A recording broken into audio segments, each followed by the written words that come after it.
Pulling out the firewood from under the cauldron is the lowest cost path to immortal cultivation. Xiefeng. Recently, I received an insight. The cold storage door at the headquarters of Life-Genuine in Canada was difficult to open and close. It seemed that the ground was rising. With every rise, it blocked the door's movement.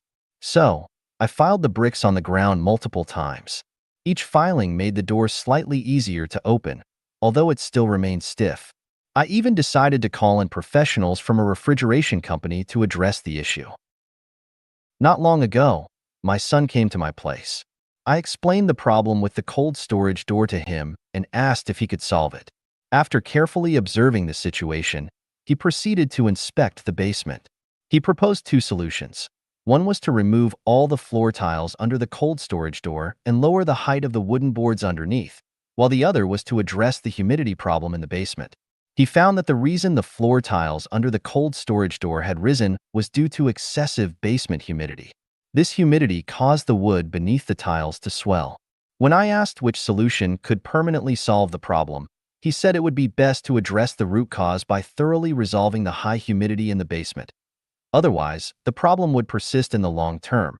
It's worth noting here that the Life-Genuine headquarters in Canada is constructed entirely of wood. Now that the root of the problem was identified and removing the firewood from under the cauldron was the best solution to permanently resolve the issue, I decided to eliminate the high humidity in the basement.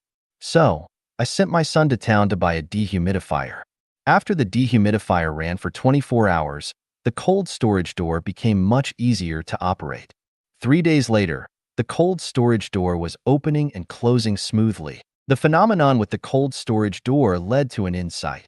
Pulling out the firewood from under the cauldron is the lowest cost path to solving problems. For example, in various marital difficulties, these problems have persisted for thousands of years without resolution, despite attempts to address them through moral, ethical, social, or emotional teachings and constraints.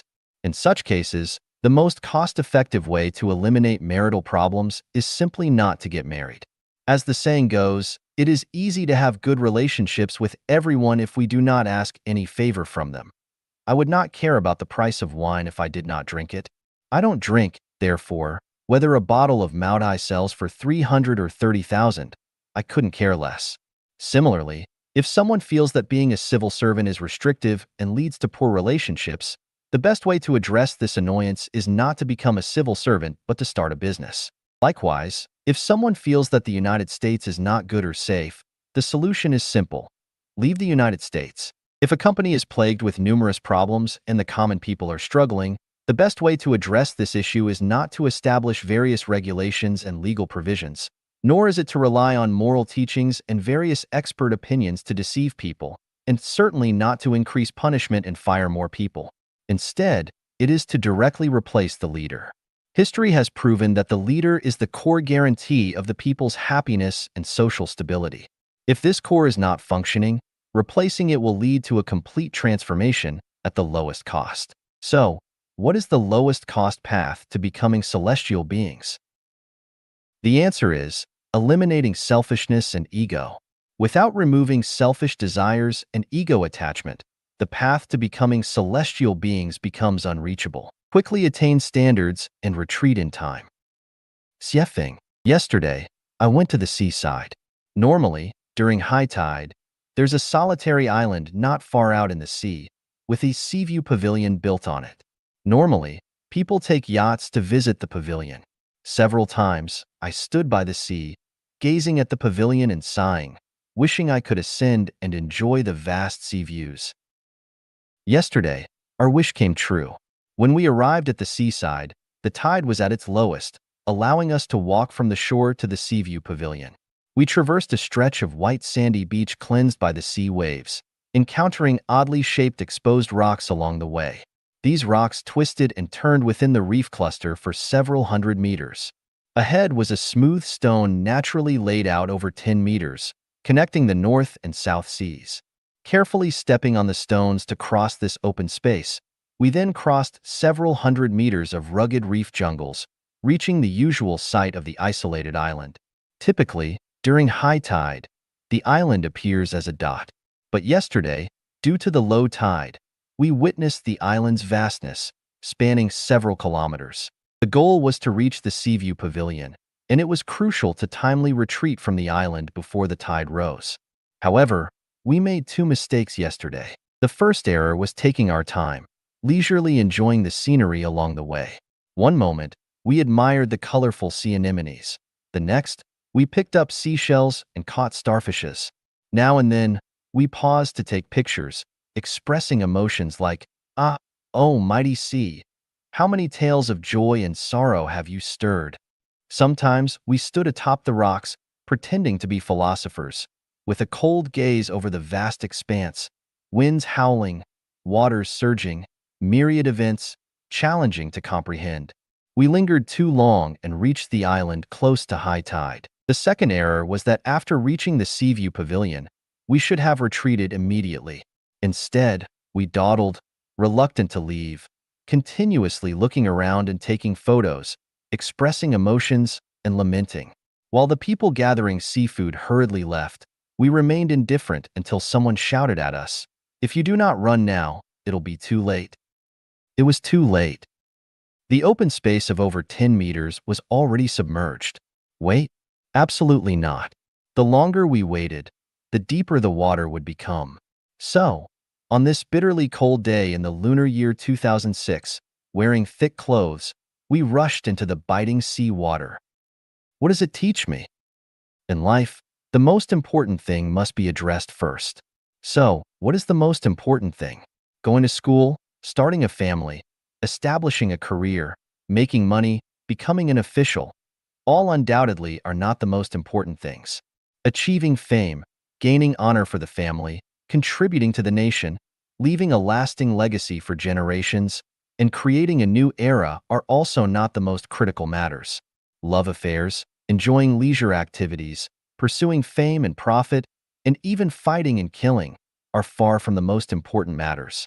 The most crucial thing in life is understanding the issue of life and death. If the issue of life and death is not resolved, everything else is futile. Death can arrive at any moment. When it does, there's no time for regrets or remedies. Everything returns to nothingness, to zero. The problem of life and death is the Seaview Pavilion. Instead of lingering to admire the scenery along the way, we should head straight to the core theme. After reaching the Seaview Pavilion and understanding all the beauty of the island, we can then slowly appreciate the scenery along the way according to the specific tide conditions. Retreat in time from the Seaview Pavilion. Grasp the time to handle the matters on this shore, such as settling debts, accumulating merits, processing life visas, buying plane tickets, organizing luggage, and more. Only after resolving these matters can you fully indulge in entertainment and play and fully enjoy life. Otherwise, once the tide rises, it will be too late. We should learn from Sun Wukong's spirit of seeking the truth. Whenever the master wanted to teach Sun Wukong a skill, he'd always ask, "Can this make me immortal?" If it wasn't about immortality, Wukong would say, "Not learning, not learning, not learning." We are facing the same question as Sun Wukong. The mentors of life teach us skills such as how to establish a family, make money, become an official, protect our family and country, gain fame, and cure illnesses. Learning these skills is not wrong. The issue is that we must first learn the essential skill of immortality. The issue of death is not a simple matter. Humanity's sages have been continuously exploring the true meaning of death. Nearly all religions consistently discuss the post-death fate of life, the soul. It's time to ask this question just like Sun Wukong. If someone comes to impart knowledge, teach us skills, we must focus on the theme and ask, can the skills you teach me allow me to understand the meaning of life and death while alive and ensure that I go to the so-called heaven after death? If yes, then hurry up and learn. If not, turn away. If a Christian comes to teach us, we should ask, can I go to heaven? Where is heaven? How do I get there? You must explain the whole story clearly so that I can understand it while I'm alive.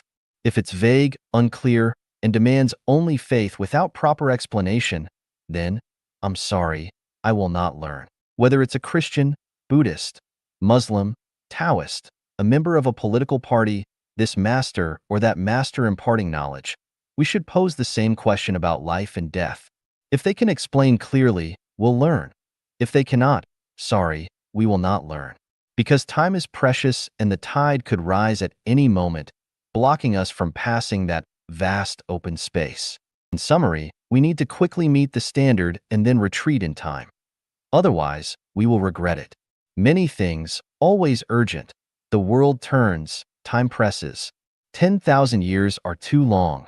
Seize only the present. Quiet places are free from misfortune, but places of excitement may breed disaster. Xiefeng. My kitchen at home is 20 square meters. Occasionally, I would see a few light red ants here and there. On the floor, by the sink, on the countertop, or hurriedly searching for food on the cupboard. Since their numbers were small, my partner and I never paid them much attention, allowing them to roam freely and do as they pleased. Later on, we noticed that their numbers kept increasing. Sometimes, we would see more than 10 of them scurrying around, so we had no choice but to take appropriate measures to remove them. One day, I suddenly discovered that they were gathering in large groups, marching back and forth through a gap beneath the kitchen cabinets and sink. Curiously, I opened one of the cabinets and to my surprise, there were nearly 1,000 ants crawling inside a box of rock sugar, which a friend had brought from my home country a few days ago. This was unacceptable, so I fetched a can of insecticide called Super Kill EM and sprayed it along their trail, covering their entry and exit points with a substantial amount of the spray. In less than 10 minutes, the ant colony was completely wiped out. After that, I didn't see a single ant for the next 2 weeks. This incident illustrates that nothing should not be allowed to develop excessively, nor should it reside in a place that is not its own territory. Otherwise, there will be a catastrophic outcome. It also highlights the fact that one should not rush into things or join the crowd without careful consideration, as there may be hidden dangers in chaotic situations. Think about the rabbits and cacti that once proliferated uncontrollably in Australia, the kudzu vines that spread extensively in a certain state in the United States, the overpopulation of elephants in Zimbabwe, and the sparrows that covered the mountains in China during the 1950s. All of them encountered disasters as a result. Let's take a look at China's trade with Russia in the 1980s. Initially, it was smooth and unimpeded. Then it prospered and flourished, but eventually it faded away. The main reason behind this was that things got too lively. The Great Leap Forward was very lively. The race to surpass the UK and the US was very lively. The Cultural Revolution was very lively. The nationwide practice of Qigong was very lively. The sit-in demonstrations at Tiananmen Square were very lively. Venturing into business after the market reform was very lively. Engaging in corruption and abuse of power was very lively. Online commenting was very lively. There is a connection between two extremes, and when something reaches its extreme, there will be a backlash. Following trends and seeking excitement inevitably lead to disappointing outcomes. When university students choose their majors without considering the future rise and fall of professions 4 or 5 years later, blindly pursuing popular fields of study, they will face disappointment upon graduation. Similarly, if farmers only see the high value of peaches this year and everyone rushes to plant peach trees, when the planted peach trees bear fruit 3 years later, it will be a period of devaluation for peaches. Observing the prevalent trend in China today where many people exhaustively strive to strike it rich through primitive accumulation, alongside government officials eagerly leveraging their positions to amass wealth, it appears to be considered normal, a case of to gain without working. However, when this fervor reaches its peak, it signals the commencement of tragedy in many people's lives. In chaotic situations, there are hidden dangers, and wise individuals should avoid them. Responding to the revelation, finding the way out. Xiefeng. Translation edited by Qinyu. A lightning bolt streaks across the expansive sky, accompanied by distant rolling thunder, foretelling an impending storm. On September 11th, the towering and sturdy World Trade Center collapsed abruptly, trapping people inside. If someone had warned those inside the building of its imminent collapse and urged them to evacuate, would they have heeded the advice? Nonsense. How could such a solid, world-class building collapse? They might have replied in disbelief. Humans, how much do you understand the mysteries of the universe? How much do you comprehend? Why don't you respond to the revelations? Someone explicitly tells you that he is a messenger of the greatest creator, here to harvest the crops, yet you mock, ridicule, and scorn him. Even when, in humility, he kneels before you as a commoner, begging for your response to the revelations, you continue to mock, ridicule, and scorn him. What kind of person do you need to save you? The immense love of the greatest creator for humanity, the care from God Jesus Christ, and Buddha Shakyamuni for humanity have been clearly and evidently revealed to you. Do you desire wealth or life? Life or your status, wealth and reputation? Which is more important? There was a notorious pirate who amassed countless treasures. One day, he was caught. In court, he arrogantly told the judge, "I have countless treasures. I'm willing to give up 1/3 of my wealth to buy my freedom."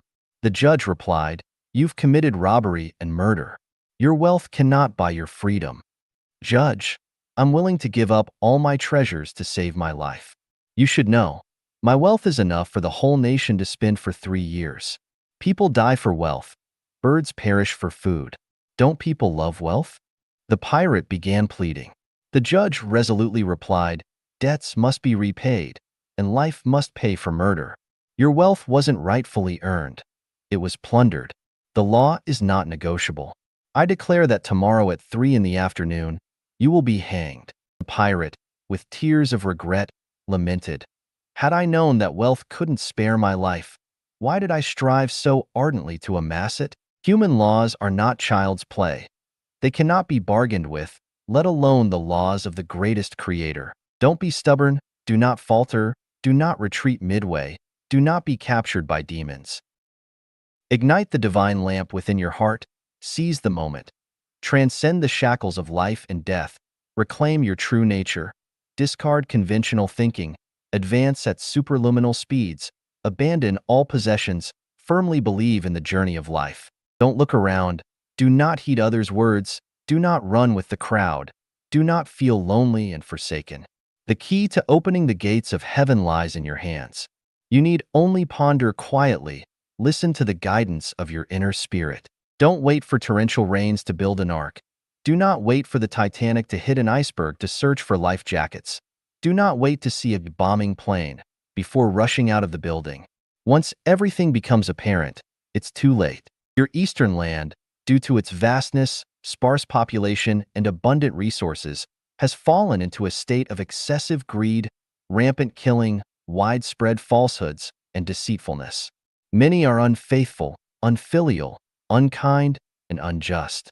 Now, I bring the Tripitaka, capable of transcending life and death, to save all beings. Your eastern land, ignoring the Tripitaka Buddha scriptures, your sky is low, your earth thin, your resources scant, and your population dense. You do not believe in gods, Buddhas, despise laws and heaven. Yet you still indulge in excessive greed, rampant killing, widespread falsehoods, and deceitfulness. Many are unfaithful, unfilial, unkind, and unjust. Your eastern land disregards Buddhas and the greatest creators, unaware of how to be human. Ears but deaf, hearts but void, as fragile as paper, as lofty as the sky, spirits desolate, hearts like stones, still stubbornly refusing to heed teachings, superficially humble, but inwardly arrogant. I now call again, hoping for a response to the revelations, a return from the misguided path. If delayed or procrastinated, divine punishment will follow. The vast heavens perceive your hearts. The myriad gods know your names. The sun, moon, and cosmic laws observe your deeds. In the vast expanse of existence, life takes precedence. In the limitless desert, retracing steps leads to the oasis. Every millennium is but a fleeting moment. The righteous path is the only way. Respond to the revelations and find your way out of the maze. Others may doubt. I believe. A friend from Tianjin visited my office the day before yesterday and inquired about matters related to space and time. I asked him why he was interested in such questions. He said, "Not long ago, I had a dream. My grandfather appeared and told me that after using the toilet, he suddenly fainted before standing up, unable to get up. He said he was leaving and urged us to live well while he waited. The next day, my father called from China, saying my grandfather had passed away. He told me my grandfather had collapsed and passed away while using the toilet. I found it quite strange. How could my dream about my grandfather match the actual events? What's going on with time and space? I asked him if he had watched the Life Genuine section on Chinese Soul, and he mentioned that he had seen some of it. However, due to the extensive content, he hadn't watched it all. I responded, "Your grandfather left this physical space and entered another dimension of life. Due to his concern for you, he conveyed his inner thoughts to you through a dream before departing from this space. This is entirely normal. Your elevated spiritual sensitivity allowed you to connect with your grandfather's thoughts. There's nothing mysterious about it." Taking the opportunity, I asked, "Do you believe in the immortality of the soul and in the existence of other dimensions of life apart from our current space?" He replied, "While others may doubt, I believe." Belief, such a mysterious and profound word. Peter, a disciple of Jesus, walked on water because of belief, but almost drowned when he saw the wind and waves and lost belief. Those with belief are blessed. Those without belief are miserable. Those with belief have roots. Those without belief are like floating duckweeds. Those with belief know how to navigate life. Those without belief randomly fly like headless flies. Those with belief are humble. Those without belief are arrogant. Those with belief have a bright future. Those without belief have a bleak one. What to believe in? Believe in facts. Believe in what you see, hear, and experience. Whom to believe in?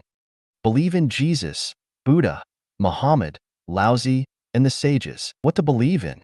Believe in the negative universe information sensed by your spiritual perception. Whom to believe in? Believe in the greatest creator. Many people doubt everything, do not believe in anything, lack faith in themselves, and have no confidence. Some start with belief, but, swayed by phenomena and others' opinions, lose faith even in facts. They cannot sustain their faith, vacillating between belief and doubt until they believe in nothing. Some seem to believe but harbor doubts, so when confronted with storms, they lose their foothold and are devoured by demons. Some people's faith is mere lip service, steering with the wind, changing with their immediate self-interest. In reality, their hearts lack genuine belief. Today, they believe when it's advantageous, and tomorrow, they do not when it's not. How can one live without faith? What is the purpose of such a life? Where is it headed? Job in the Bible is an exemplar of faith. Apostle Paul is an exemplar of faith, and several bodhisattvas in Buddhism have also set examples of faith for us. Many believers in Islam are also exemplars of faith. Without faith, one cannot stand firm. I said to my friend, "Your dream aligning with reality can be considered a revelation. While the world may harbor doubts, you cannot afford to. Doubting would betray your grandfather's wishes and the revelation." In the end, my friend reiterated, "While others may harbor doubts, I remain steadfast in my belief." Friend, do you also believe? Shocking thunderclap in silence. Xiefeng. That was a day on the Christmas of the previous year.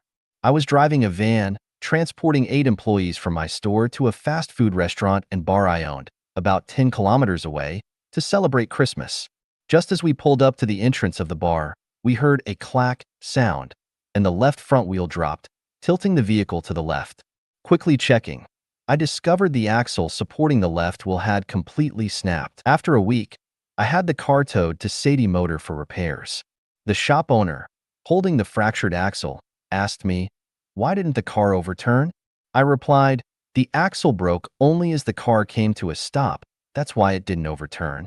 That British gentleman sighed, saying, "A miracle, the greatest creator's protection. In such a situation, the car should have flipped, causing injuries. How did it break only after the car stopped?"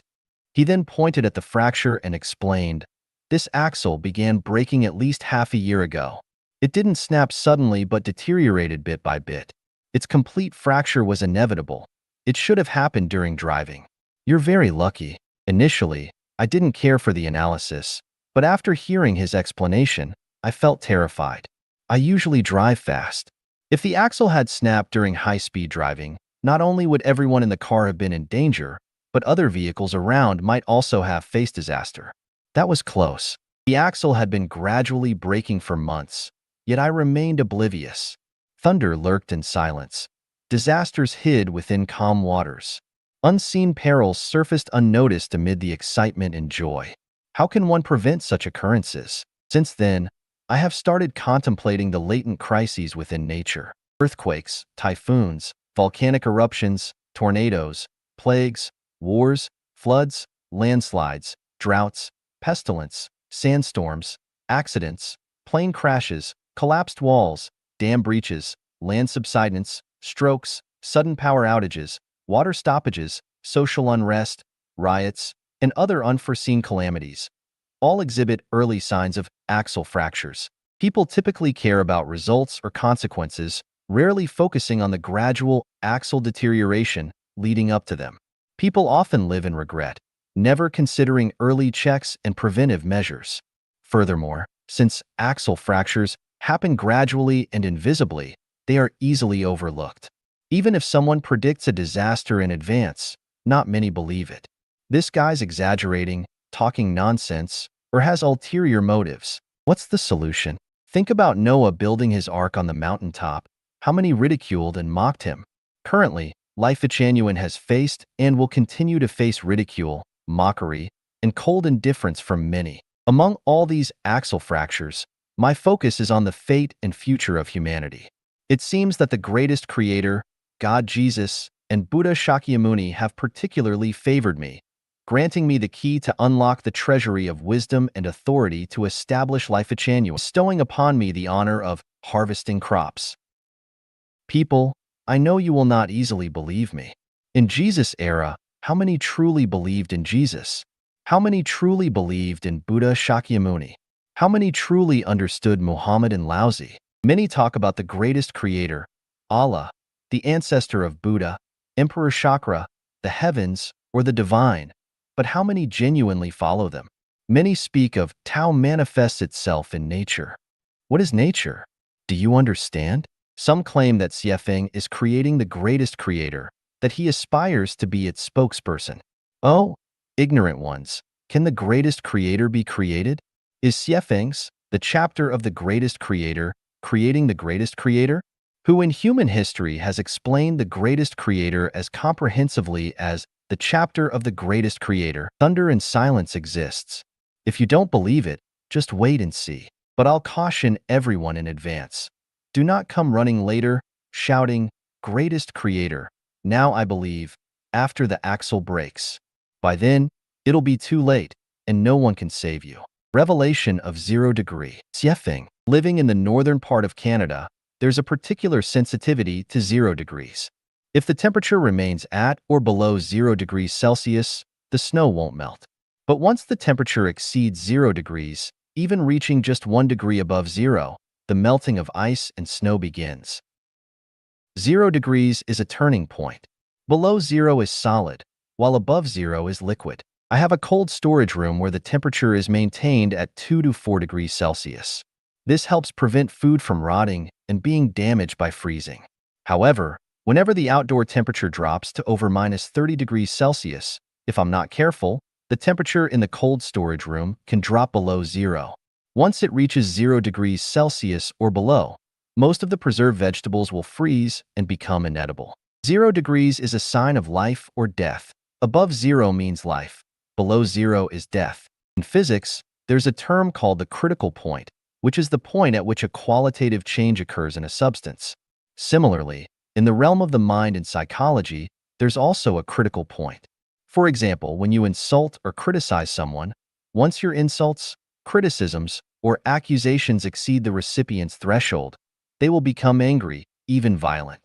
When mental pressure exceeds the threshold one can bear, a person may become depressed or even contemplate suicide. Once the development of something surpasses the critical point, 0 degrees, a qualitative change occurs. When an animal's consciousness surpasses the critical point, it becomes human. When a human's consciousness surpasses the critical point, they either become like animals or become immortals or Buddhas. This insight into 0 degrees reveals a law. Regardless of how many years one practices cultivation, if the perfection and transformation of life have not exceeded the critical point, they won't see any qualitative change. Even after tens of thousands of years of cultivation, if one's life evolution remains below the critical point, they will still be the same person. They won't become immortals or Buddhas. Therefore, many cultivators give up halfway because they can't see any results after years of cultivation, feeling discouraged and lost, and they stop practicing. The fundamental reason is that they haven't exceeded the critical point. Perhaps they were just one step away from it, but unfortunately, they didn't persevere, which is regrettable. Fruits fall off when ripe. If the stem doesn't fall, it's because the fruit is still growing. As long as the fruit is still growing, it's not considered ripe, and it hasn't surpassed the critical point. As long as the fruit isn't ripe and hasn't exceeded the critical point, the stem won't fall. Once the fruit ripens, the stem will surely fall. All things hover around the 0-degree point, sometimes below zero, sometimes above zero, constituting the cycle of life and death. If it remains below zero, it's dead. If it stays above zero, it's alive. If it perpetually remains above zero, it lives forever in paradise. Why does the greatest creator reside in the world of 0 degrees? Because the greatest creator is the pivot and origin of all movement and change. All transformations in the nature of life must pass through the greatest creator, the 0-degree point. Without passing through the greatest creator, the nature of life cannot undergo any changes. This is why we must reverence the greatest creator and follow the path of the greatest creator. The revelation of the door gap. Xiefeng. Is there a gap between the door and the door frame? Even if the door fits snugly into the frame, there will still be a gap. When the temperature inside and outside the room is not significantly different, standing inside by the door, one may not feel any gap at all. However, when there is a substantial temperature difference between the inside and outside, standing by the door inside, one can feel the biting cold wind rushing in through the gap like a powerful stream of air. With the outside temperature below -30 degrees Celsius and the inside temperature around 15 to 16 degrees Celsius, even though there is no wind blowing outside, the huge temperature difference between inside and outside causes the cold air outside to rush in through the door gap like a hurricane. A pinhole-sized hole is not noticeable most of the time, but when there is a significant temperature difference between inside and outside, one can feel a continuous jet of cold air entering through the pinhole. This gives us some insight. Even between two people who are very close, there are still gaps. When the demands of two people are significant and cannot be satisfied by each other, cold air will enter through the gap. This is probably the fundamental reason why extramarital affairs continue to occur, let alone when the relationship between two people is not very intimate. The same applies to relationships between friends. When the temperature difference between them is not significant, friends can support each other through thick and thin. However, once the temperature difference increases, betrayal becomes inevitable. From this, we can draw a conclusion. In all relationships, whether between nations, individuals, or between humans and society or nature, harmony will prevail only by maintaining a balance of temperature between each other. Once the balance is disrupted, conflicts and disputes will arise. The greater the temperature difference, the greater the destructive power and severity of disasters. For example, in a husband-wife relationship, if both partners have similar abilities and there are no significant income disparities, the relationship is generally stable.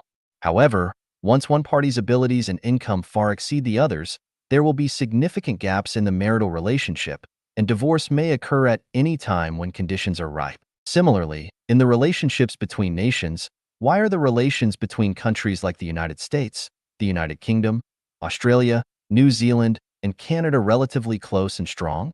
While countries like China, Russia, Iran, North Korea, Cuba, and Venezuela can come together in special circumstances. The reason is that the temperature difference between them is not significant.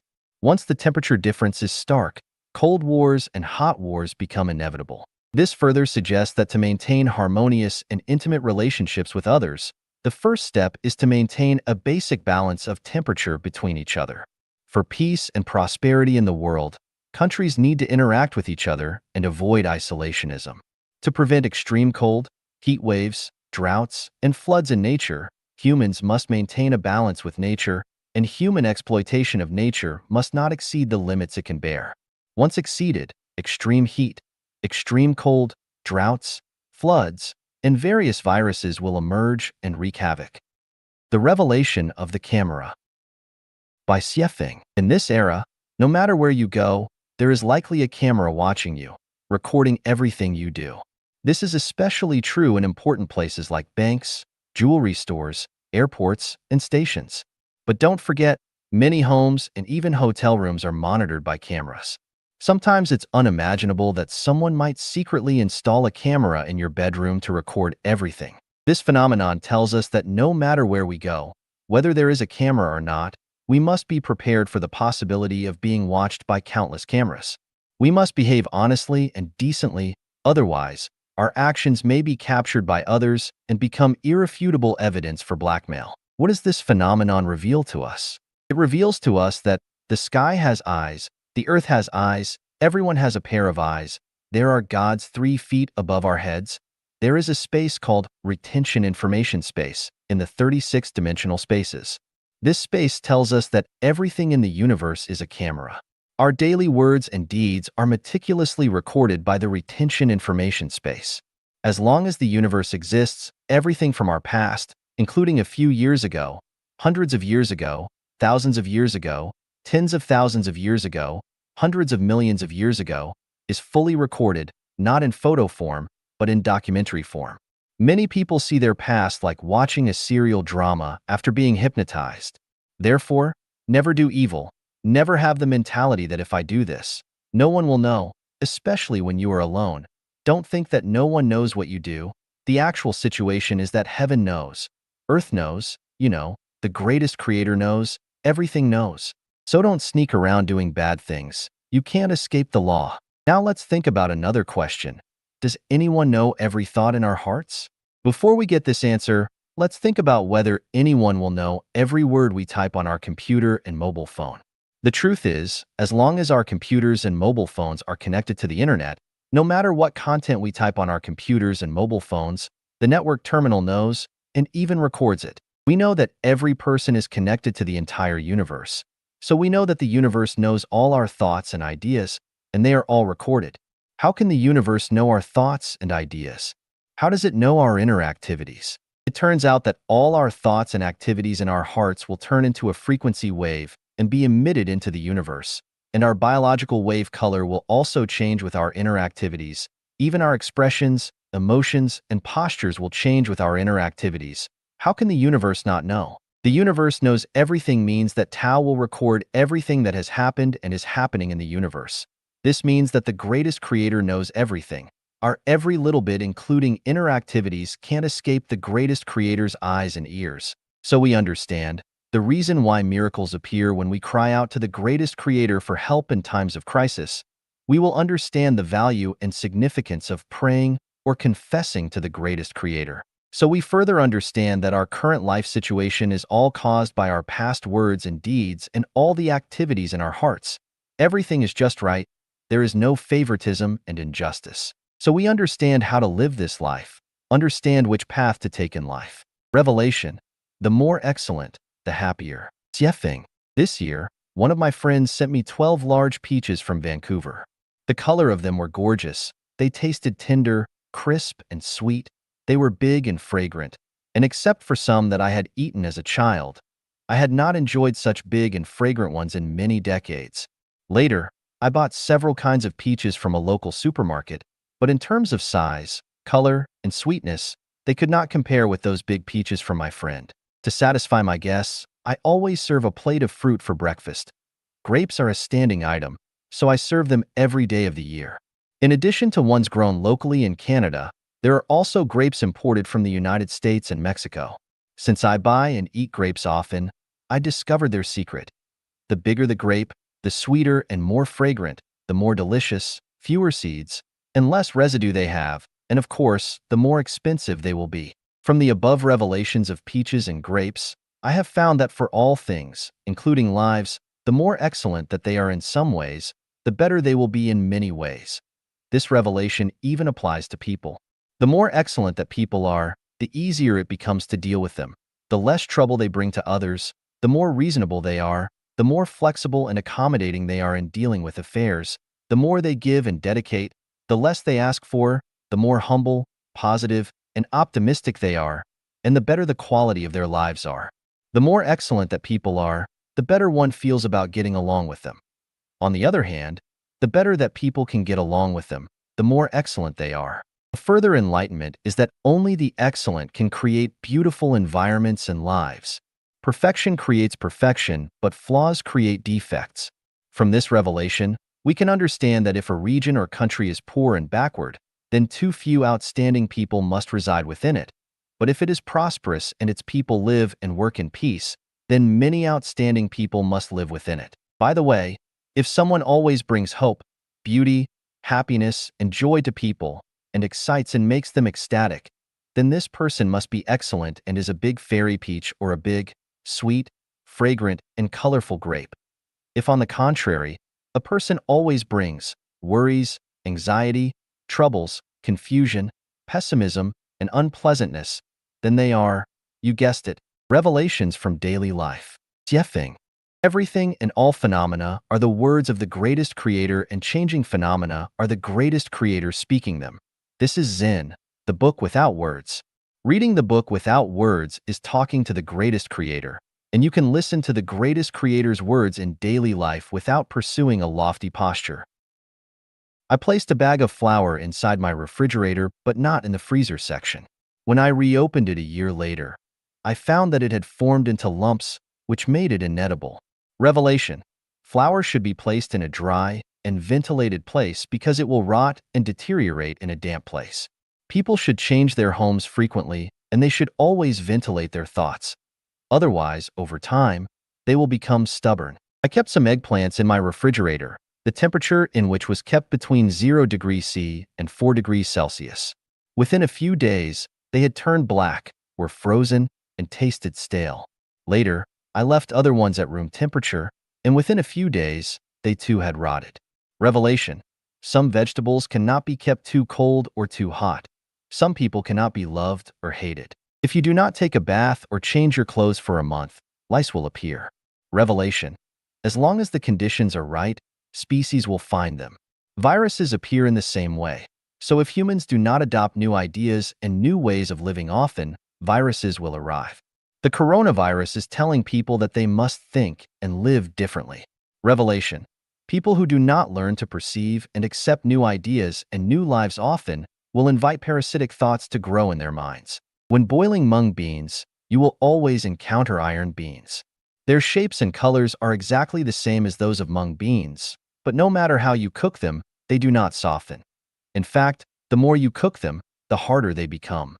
Revelation. Within groups of people, there will always be some special ones such as saints and rogue thieves who are born thusly and will not change. It is very cold here in the winter, so our window glasses are double layered and there are empty, insulating layers between them. In this way, the cold is blocked out. Revelation. Worries are cold. With 2 layers of selflessness, we can keep our worries out. I bought a water bamboo shoot 2 years ago and placed it in a glass vase and changed the water from time to time, but other than that, I never gave it any nutrient fertilizer. I would sometimes forget to change the water, and sometimes there was only a little bit of water left in the vase, but the bamboo has still been growing well. Revelation. In crowds, some people are like water bamboos. You do not need to establish special relationships with them, and you do not need to give them special care, but they will be happy as long as you smile at them or say hello to them occasionally. They need very little encouragement in order to maintain intimate relationships with you. They are the most content and sincere water bamboo-like people among us. My neighbor moved out of his old house and wanted to store a bunch of his stuff in my place for a while and stay with me for a few days. I said sure, I would love to have him. I told him that he could live with me until he found his new home, that he could stay with me for the whole winter, and that I wanted nothing in return. I even told him that he could treat my home as his own. Was I being extraordinarily generous? In fact, it was not that I was being generous, but because he had been helping me for the past several years. Every winter, this neighbor had driven his snowplow to shovel snow for me, and he never charged me anything, so my door was open to him. Revelation. If you want others to open their doors to you, and if you want to be welcomed warmly, then you need to accumulate merits in advance. If you have merits, then the door will open to you. But if there are none, then the door will be closed. The same is true for heaven. If you have merits there, then you will be welcome. But if you do not, then you will not be. Last year, I bought 2 red leaf trees from a nursery in Vancouver and grew them in flower pots. They grew very well in the summer. One day, one of them blew over in the wind, but I had not noticed it until a few hours later, so I picked it up and replanted the baby tree, but sadly it died soon after. A few days ago, I accidentally overturned some crab cactus pots on a table and poured out the soil, so I hurriedly replanted it. As a result, its growth was unaffected, and it even came into full bloom a few days later. Revelation. People are like plants. Sometimes, once you offend some, it is difficult to restore a good relationship with them, while if you offend others, it will not affect your good relationship with them at all. Satan's bait. Xiefeng. A friend once shared the art of fishing with me, mentioning the method of using pig feed, vitamins, essential balm, and eggs as bait to lure fish to the hook. The revelation was heart-stopping. Poor fish. How would they know that this tantalizing aroma was nothing but pig feed? How could they comprehend that this bait, disguised as something appealing, spells disaster once consumed? To these fish, the fisherman is the devil. For the devil, these fish are utterly naive. A few simple tricks and they're hooked. In the water, fish only see the fragrant food, oblivious to the devil on the shore. The fish's devil is humans. Then, who is the devil for humans? The mantis hunts the cicada, unaware of the oriole behind. The oriole hunts the mantis, unaware of the cobra behind. The cobra hunts the oriole, unaware of the eagle behind. The eagle hunts the cobra, humans behind. Humans hunt the eagle, the devil behind. The devil hunts humans, and behind the devil is the greatest creator. All seek immediate gain, ignoring what comes after. Humans fish, and the devil fishes humans. Humans employ all sorts of tricks to lure the fish. The devil uses all sorts of tricks to hook humans. Adding vitamins, essential balm, and eggs to pig feed lures fish to the hook, just as the devil casts money, power, and lust into the human world, luring humans to the hook. The fish do not know it's a human trap. Humans do not know it's the devil's scheme. The fish cannot see the person behind the trap. Humans cannot see the devil behind the scheme. Ah, fish. Ah, humans.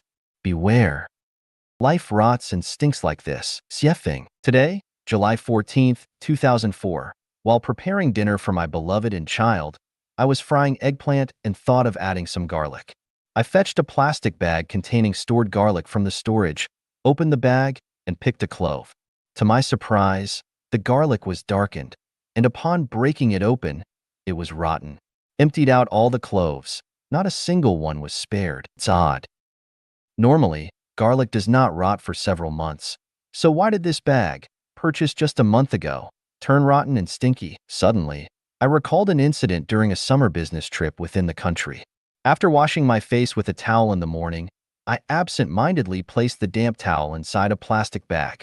I forgot to remove it that day, and the next day when I retrieved it to wash my face again, a gentle twist broke it into 2 sections. The reason lay in the fact that the moist towel, in the sweltering heat, confined within the plastic bag without contact with external air, turned stale. The gases of staleness within the plastic bag caused the towel to decay, reducing its strength and elasticity, thus making it easily breakable. Yes, the garlic's rot and stink in the plastic bag resulted from its lack of contact with external air. Ordinarily, garlic is placed in a basket, allowing air circulation, hence it remains unchanged for months. It seems that everything material, when not allowed to circulate with external air, inevitably rots and stinks. If material things are like this, then what about non-material things? If a family only allows internal marriages without intermingling with other families, after several generations, this family will inevitably perish. A nation that does not interact with other nations, confined within a singular cultural circle, will eventually decay. A country that isolates itself, refraining from interactions with other nations, will surely decline. Now, what about an individual? If they do not learn from others, avoid communication, isolate themselves, and keep their mental windows closed, over time, they will inevitably become rigid, stubborn, experience ideological stagnation, leading to decay, stagnation, and eventually death. An individual, a family, a nation, a country, such is the case. What about religious groups? Historically, some disappearing religions have also attributed their decline to self-righteousness and arrogance. It's foreseeable that present religions like Christianity, Islam, Buddhism, etc., if they hold on to an attitude of superiority, refusing to engage in mutual exchange, cutting themselves off contact with the external air, will inevitably rot and stink as well. The question now is, how can human life prevent rot and stench? The human being is composed of two parts, a material body and a spiritual soul. If the material body does not engage in exchange with the external elements such as air, water, and energy, it will inevitably decay and emit an unpleasant odor, ultimately leading to death. Similarly, if the spiritual soul does not connect with the divine source of the universe, the greatest creator, the soul will also decay and emit an unpleasant odor, resulting in death. A more intriguing question is, if life on Earth chooses to seal itself off and refuses to engage in spiritual communication and contact with life forms beyond Earth, will it also rot, stink, and eventually die? Seeing without recognizing and the folly of buying the casket and returning the jewel. Xiefeng. Everyone desires to possess treasures, be it rare diamonds or exquisite jade, be it wise mentors and supportive friends, or virtuous and beautiful women. It's the intrinsic value that triggers people's longing and pursuit. Among all treasures, the most valuable is the truth that allows life to extend towards higher level space, the spirit of the greatest creator and the pure and kind hearts of humanity. Treasures are everywhere, appearing and hiding at every turn. Why can't we see or find them? It's because we are blind to the jewel. In 1995, our family hired a lady for the first time. This lady, named Rebecca, learned to cook Chinese food in just 3 days. After she tidied up the house, it was sparkling clean, spotless, well organized, and neat. Every day, after my beloved and I returned home from work and the kid came back from school, she stood at the door to welcome us, showing concern and casually taking the kid's school bag and our purchases. It felt like we were reuniting with long-lost relatives. Inside the dining room, a table of not-so-sumptuous yet delectable dishes always awaited us. The day's fatigue dissipated in this warm and harmonious atmosphere. At that time, my residence had no flowers or plants outside. However, since Rebecca arrived, she managed to bring in some exotic plants and flowers. 2 months later, flowers blossomed in front and behind the house, creating a splendid scene. Unfortunately, due to our move, we had to let her go after 6 months. More foolishly, we lost the note with her address. A rare and precious jewel was thus lost. Every time we think of Rebecca, my beloved and I deeply sigh, regretting immensely. Such a wonderful woman. Where else could we find her? I am someone who is blind to the jewel. The gem is right in front of us, but we do not cherish it. Once it's gone from us, it's hard to trace it again. One wrong step causes everlasting regret. Discarding the jewel hurts the heart the most. Who should be blamed when blind to the jewel? Blame no one but your own blindness. Blindness to the jewel not only hinders its discovery, but also ensures its eventual loss even if acquired. The story of buying the casket and returning the jewel is due to the people of Zhang State only seeing the gorgeously decorated wooden box but not recognizing the gem inside, leading to a lamentable event spanning ages. The ancients had their foolishness, just as modern individuals can be ignorant. Often encountering bookworms, their memory may be strong, their reasoning abilities not weak. They can eloquently expound on principles, citing references after references. Yet, besides regurgitating some worn-out cliches, there's not a glimmer of wisdom in their discourse. It's not problematic if they lack their own thoughts. However, they insist on using history to shackle and restrict the development of reality, speaking only in traditions and orthodoxy. It's akin to the scholars and Pharisees of Jesus' time. Although Jesus preached the truth, they spouted dogmas, pretending to uphold orthodoxy, vehemently hindering the spread of truth. These individuals are like the people of Zhang State, interested not in the gem within the box, but in the gorgeously adorned wooden box containing the gem. A truly invaluable gem lies within people's hearts. If we do not protect the gem in our hearts, but blindly pursue the externally decorated wooden box, are we not like the people of Zhang State buying the casket and returning the jewel? Simple plus unsophisticated equals beautiful. Xiefeng. The most complex thing in the universe is within holography, which is the negative universe, entirely composed of non-material. Holography has no specific structure. It's a unified world of spirits. Holography controls everything in the universe at negative universe speed. Events occurring on Earth can be sensed almost instantly on another planet tens of thousands of light years away. This is called heaven-human resonance, also known as cosmic holography. All scientific theories and hypotheses lose their efficacy within holography. This includes Einstein's general theory of relativity, quantum mechanics, superstring theory, and many assertions by scientists about the universe, such as those by Hawking in A Brief History of Time. Even people's imaginations hold no value within holography. Currently, we do not need to understand holography.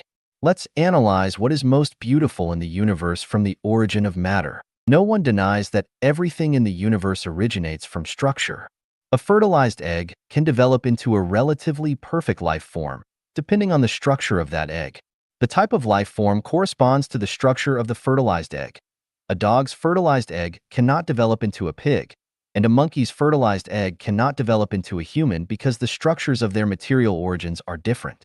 Though the superstring theory is fascinating, it relies on structure, just as the sound from a flute and an era differs, depending on the different structures of the instruments.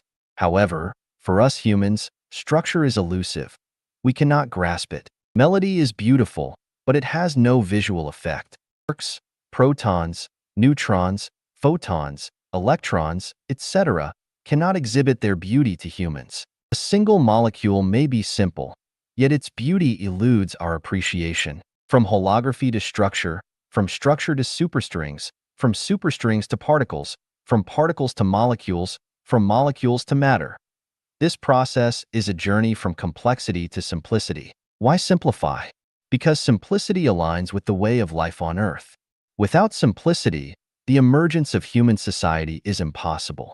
Gazing at the sky at night, stars twinkling, we feel beautiful. During the day, gentle breeze and sunshine, clouds drifting, we feel beautiful. Blooming flowers, flowing rivers, babbling brooks, towering mountains, all evoke a sense of beauty. Simplicity is beautiful. For humans, being merely simple might seem foolish. Human beauty primarily lies in intrinsic qualities, and among all intrinsic qualities, unsophistication is the most precious quality. People in urban areas polluted by consumerist society, if they go to remote, untainted, simple countryside areas and see green hills, leisurely cattle and sheep, shy yet respectful greetings from the villagers, they will undoubtedly experience beauty because the countryside is not only simple but also unsophisticated. Rural people going to big cities, witnessing the hustle and bustle, flashing neon lights, charming men and women, apart from amazement, may not experience much beauty because the city is too complex and superficial. Recall, how many people have provided you with a sense of beauty? What exactly are the factors of their beauty?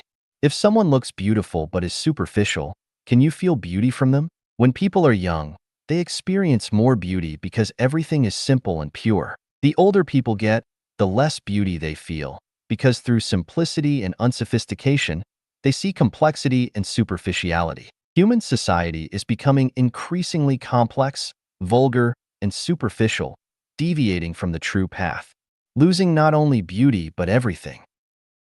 People, do you not long for beauty? Small minds are clever, big minds are foolish, shrewd but unwise. Xie Feng. It was a summer day in 1976 when I, age 19, served as the Deputy Secretary and Document Officer of the Production Brigade. This brigade comprised 5 natural villages with a total of 11 production teams.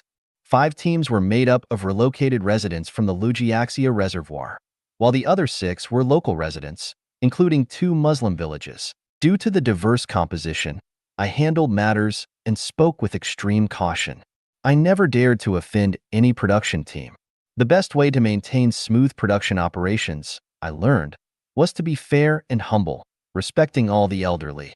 My father taught me, wherever you go, as long as you respect and show politeness to the elderly, you will not have major troubles. Therefore, I always held respect for all the elders in the brigade close to my heart and translated it into my actions. Strangely enough, Just this tactic of respecting the elders allowed me to serve as the local emperor for 3 years peacefully and smoothly. Among all the elders in the brigade, there was one who left an indelible memory with me. He was a landlord. His family's courtyard walls were the highest and thickest, and their gate tower was the most magnificent. Before liberation, he gradually gave his land to tenant farmers and distributed his property among relatives and neighbors. Therefore, after liberation, the government gave him the classification of an enlightened landlord. He escaped the hardships of various political movements, including the Cultural Revolution. He also sent his son, in the 1950s, to Tsinghua University. I knew this elderly man was quite astute. Whenever I met him, I was always respectful. He seemed to have some fondness for me, a son of a poor farmer. Between us, there seemed to be no class hatred, and certainly there was no ethnic resentment. That day, in my leadership capacity, I went to the greening station for an inspection, wanting to assess the survival rate and growth status of the fruit trees planted there. Coincidentally, this elderly man was there too, and we started chatting. First, I praised the young people in their village for being smart. During our middle and high school years, several young people from their village dropped out to earn money and support their families. All those who continued their education ultimately returned to the village to farm, seemingly wasting a few years of their time. Unexpectedly, this elderly man said something that deeply resonated with me. He said, "Those young people have clever small minds and foolish big minds." "What do you mean?" I asked, puzzled. He adjusted his beard and explained, "In a person's life, especially during adolescence, laying a good foundation is essential. If the foundation is poorly built, no matter how much effort you put in later, there will not be much future. With a solid foundation, efforts pay off double. Without it, efforts pay off half as much." Those with clever small minds are always lazy in laying foundations, eager for fame and profit, while those with clever big minds prioritize laying a solid foundation, even if it means temporarily giving up fame and profit. The result is that those eager for fame and profit end up with nothing, while those who temporarily gave up fame and profit for the foundation eventually achieve fame and profit. Those young people in our village who didn't go to school but went to earn money may seem to have gained a lot, but they've ruined their lives. So, I say they have clever small minds and foolish big minds. Small minds being clever and big minds being foolish has been a guiding light for me since then. If one seeks mere survival, having a clever small mind is sufficient. But to attain wisdom and expand the meaning of life, the smarter one's small mind, the more they cause trouble and harm. One must abandon small cleverness and strive to develop a clever big mind. Although both small cleverness and big cleverness are forms of intelligence, they operate in vastly different dimensions of time and space. One is concerned with pursuing immediate gains in the present moment, while the other looks to the future, seeking long-term gains. Ordinary people are clever with small minds, but foolish with big minds. Only those accomplished saints and sages possess a foolish, small mind and a clever big mind. The clever small mind focuses on the present, while the clever big mind plans for the future. The clever small mind is eager to display itself, while the clever big mind is busy seeking the truths of the universe. The clever small mind aims for the brilliance of life, while the clever big mind aims for the eternal nature of life. How? Virtue, law, benevolence, righteousness, rituals, wisdom, credibility, magical art. Xiefeng. Observing human history, it always seems like a tangled mess. Looking at the current state of humanity, it appears as a complete mess. Where do the problems lie?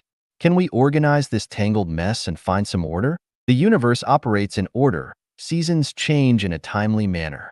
Does human society have to remain forever like history, forever like the current state? Must humanity forever repeat its mistakes? Let me first provide definitions for Tao, virtue, law, benevolence, righteousness, rights, wisdom, trust, and art, and then examine the causes behind human history and its current state. Tao. It's the spirit of the greatest creator. To put it simply, the consciousness of the greatest creator. Tao is non-material, belonging to the negative aspect of the universe. It's the force governing the evolution and changes of the universe, representing laws, principles, vitality, and the blood of the universe. Virtue. It's the quality of gods and Buddhas, celestial beings. The thinking quality that strictly conforms to the essence of Tao while aligning with the flow of Tao. Law. It's a way for gods, spirits, Buddhas, and demons to utilize Tao and manifest their respective abilities. Benevolence.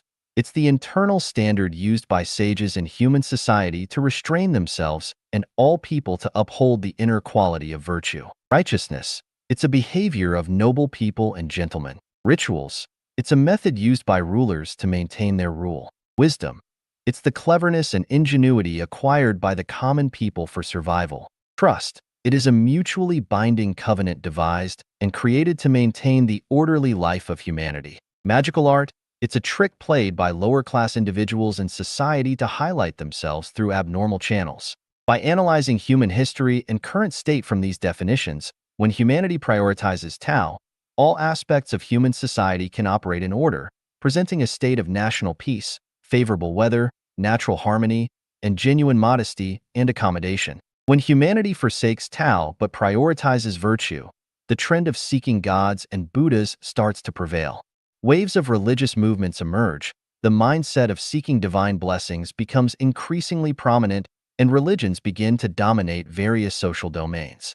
People refrain from arrogance and recklessness, thus maintaining effective societal functioning while preserving harmony between humans and nature. When humanity abandons both Tao and virtue in favor of law, the situation of warlords rising gradually emerges. Inevitable wars and plundering escalate, intensifying the destruction of nature.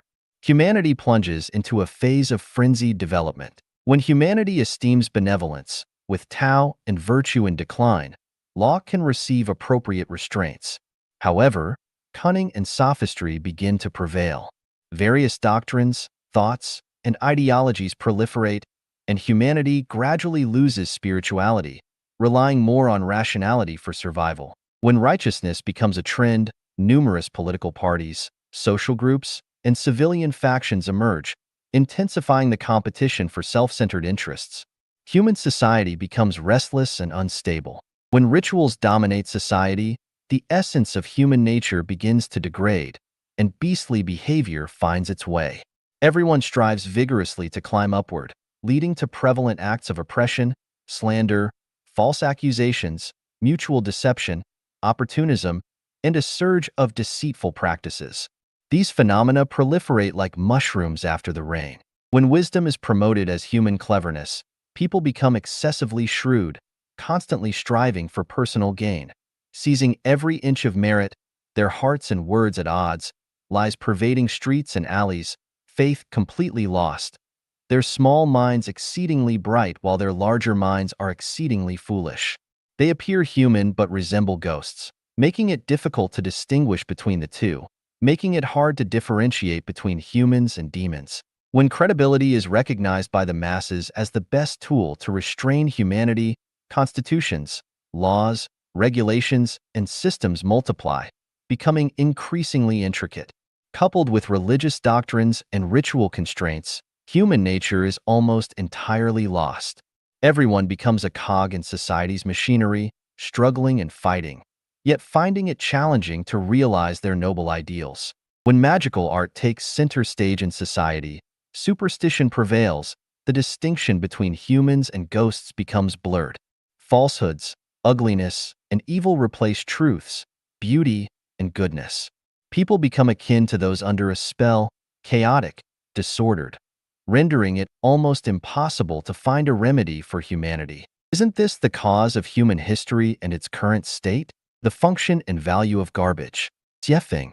In 1997, while tidying the courtyard, I collected a carload of trash. Following municipal regulations, unlike in my homeland where one might handle garbage as they wished, I obediently took the trash to the designated dump. At the dump's entrance, after paying the dumping fee, I precisely disposed of the trash in the specified area, as directed by the dump staff. After dumping the garbage, I glanced around and noticed that over the years, the garbage pile had become a thriving mound of plants and flowers. It was hard to imagine a vibrant world of flowers and lush grass growing atop a massive heap of rubbish.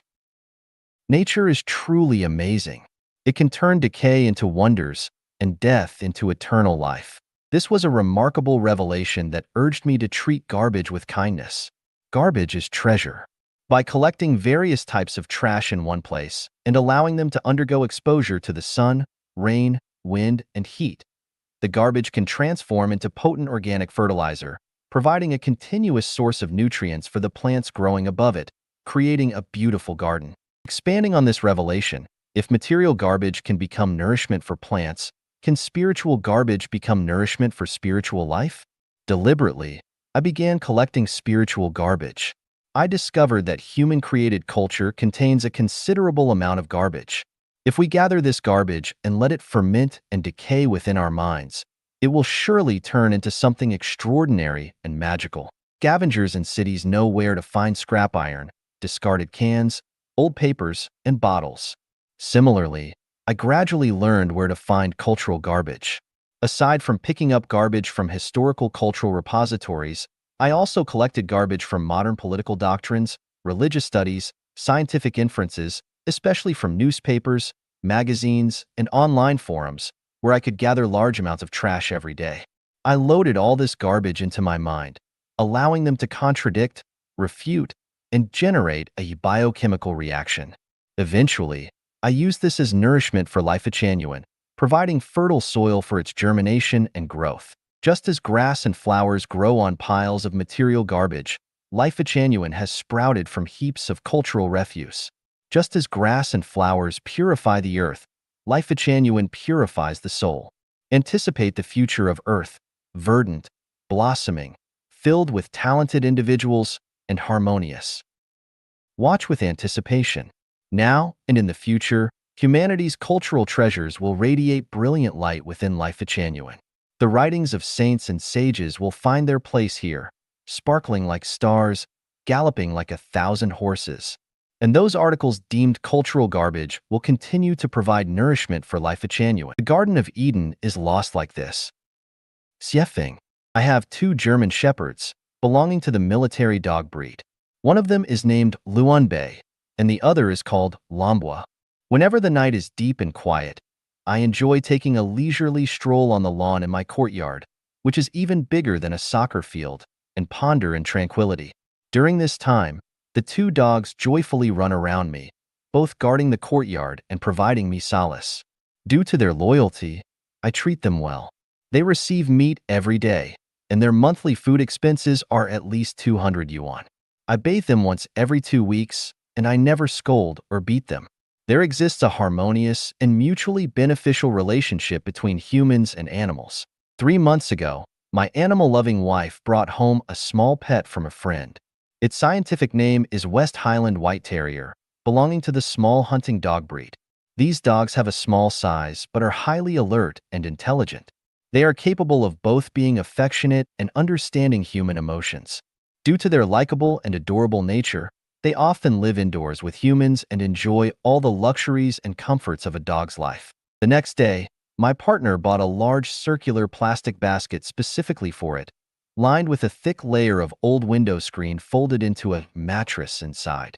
The little dog lies on it, and the level of comfort is no less than me lying on a memory foam bed. To address the issue of the pet's waste, my partner deliberately found a large box made of hard cardboard with only a 3-inch high edge. Inside, she laid a layer of clean sand as the dog's bathroom.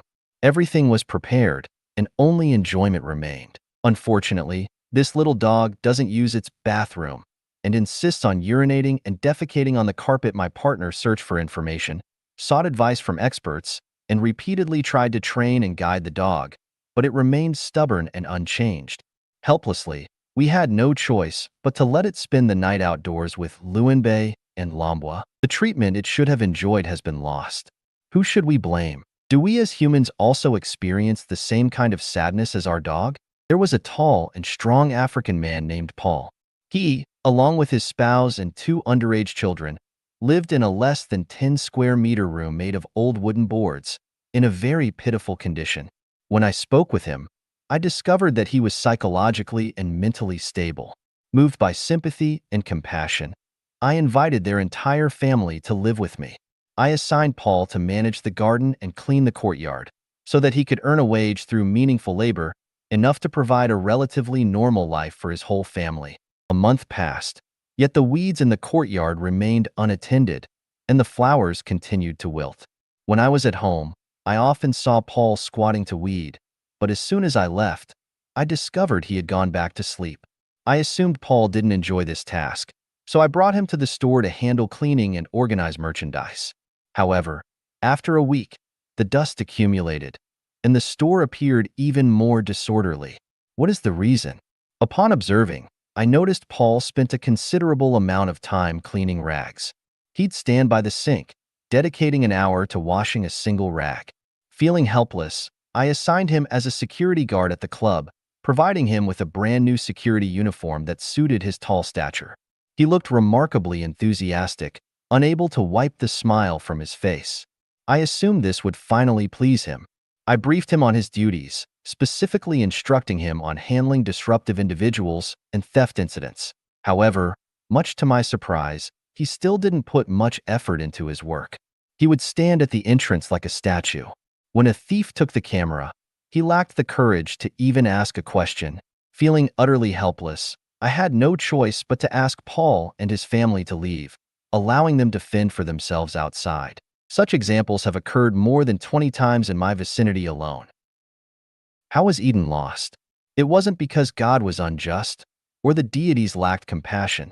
It was because we as humans are unworthy of living in Eden. We do not deserve it. I had a colleague who, a few years ago, begged me to send him an invitation letter to help him do business abroad. Despite the difficulty of the situation, I actively assisted him in handling various procedures.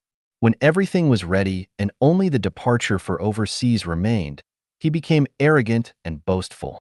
In a dark corner with his group of friends, he started devising an evil plan. First, they belittled me, saying, he, a nameless and insignificant pawn in the company, can survive overseas only because of the government's support. If he can survive abroad, aren't we all better than him? They then developed a detailed plan on how to initially rely on my assistance to establish themselves overseas, and subsequently, how to kick me aside and surpass me.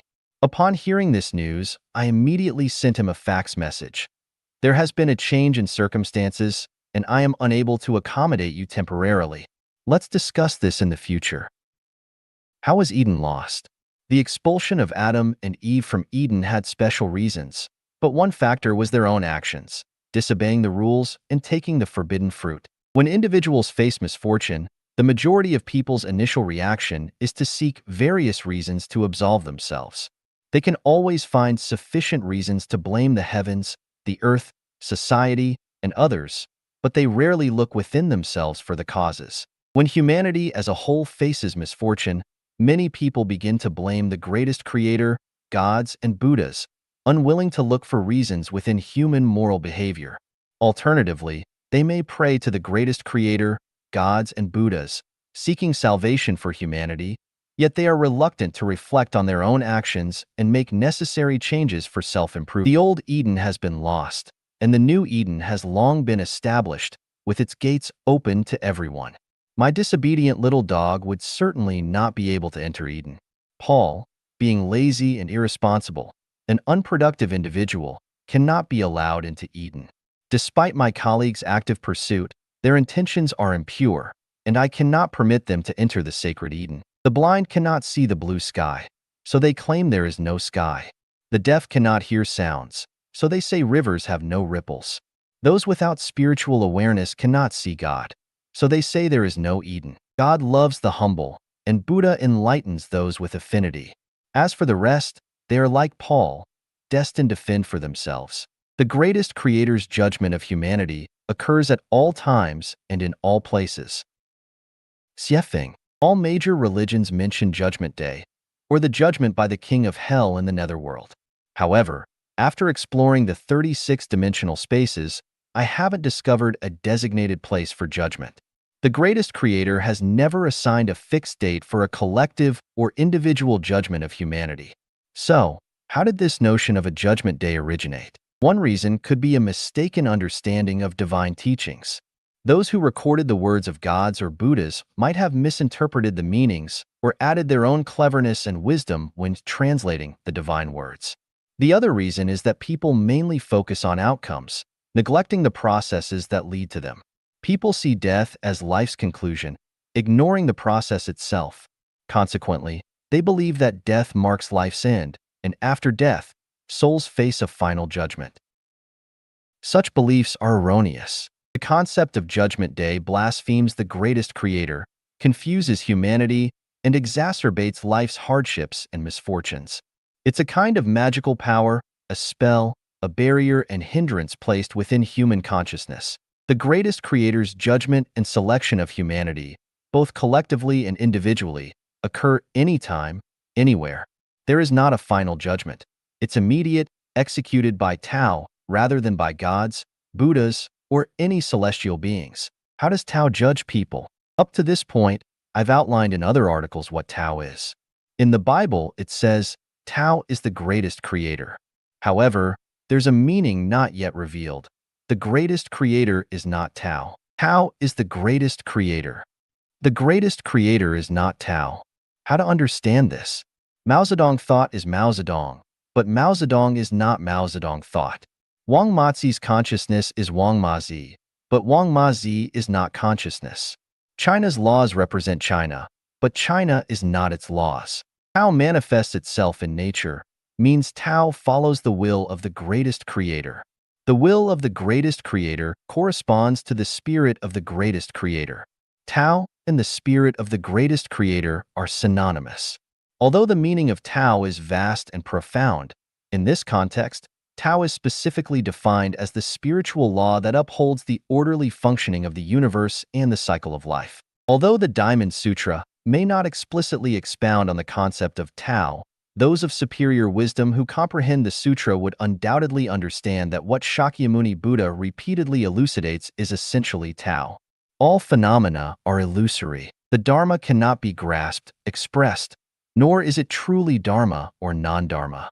What is referred to as the Buddha's Dharma is, in reality, not the Buddha's Dharma. The Dharma is neither real nor unreal. The Dharma is a quality, without high or low. Regarding the Dharma, there is no notion of extinction. That which is referred to as the appearance of the Dharma is, in fact, not the appearance of the Dharma. This is called the appearance of the Dharma. All sages are differentiated by the Dharma of non-attachment. If we purely understand Tao as the greatest creator's law, it might lead us to liken the greatest creator's law to the country's laws. It's easy to regard the greatest creator's law as dead dogma. The laws of the greatest creator, Tao, cannot be fully explained in words. Why? Because the greatest creator's law is spiritual, alive. Laozi and Buddha earnestly imparted to us this layer of meaning regarding Tao. Now we understand. Tao is the spiritual law that sustains the orderly operation of the universe and the cycle of life. So, let's see how Tao judges humanity, both collectively and individually, at any time, in any place. When Chinese people cook, it's inevitable that frying and cooking will lead to the accumulation of grease around the kitchen walls and ceilings. We have to ask whether this layer of grease formed all at once or gradually built up with each instance of frying and cooking. Look inside a smoker's teeth. They turn dark due to smoking. When did this discoloration occur? Not after one cigarette, right? It's the accumulation of repeated smoking.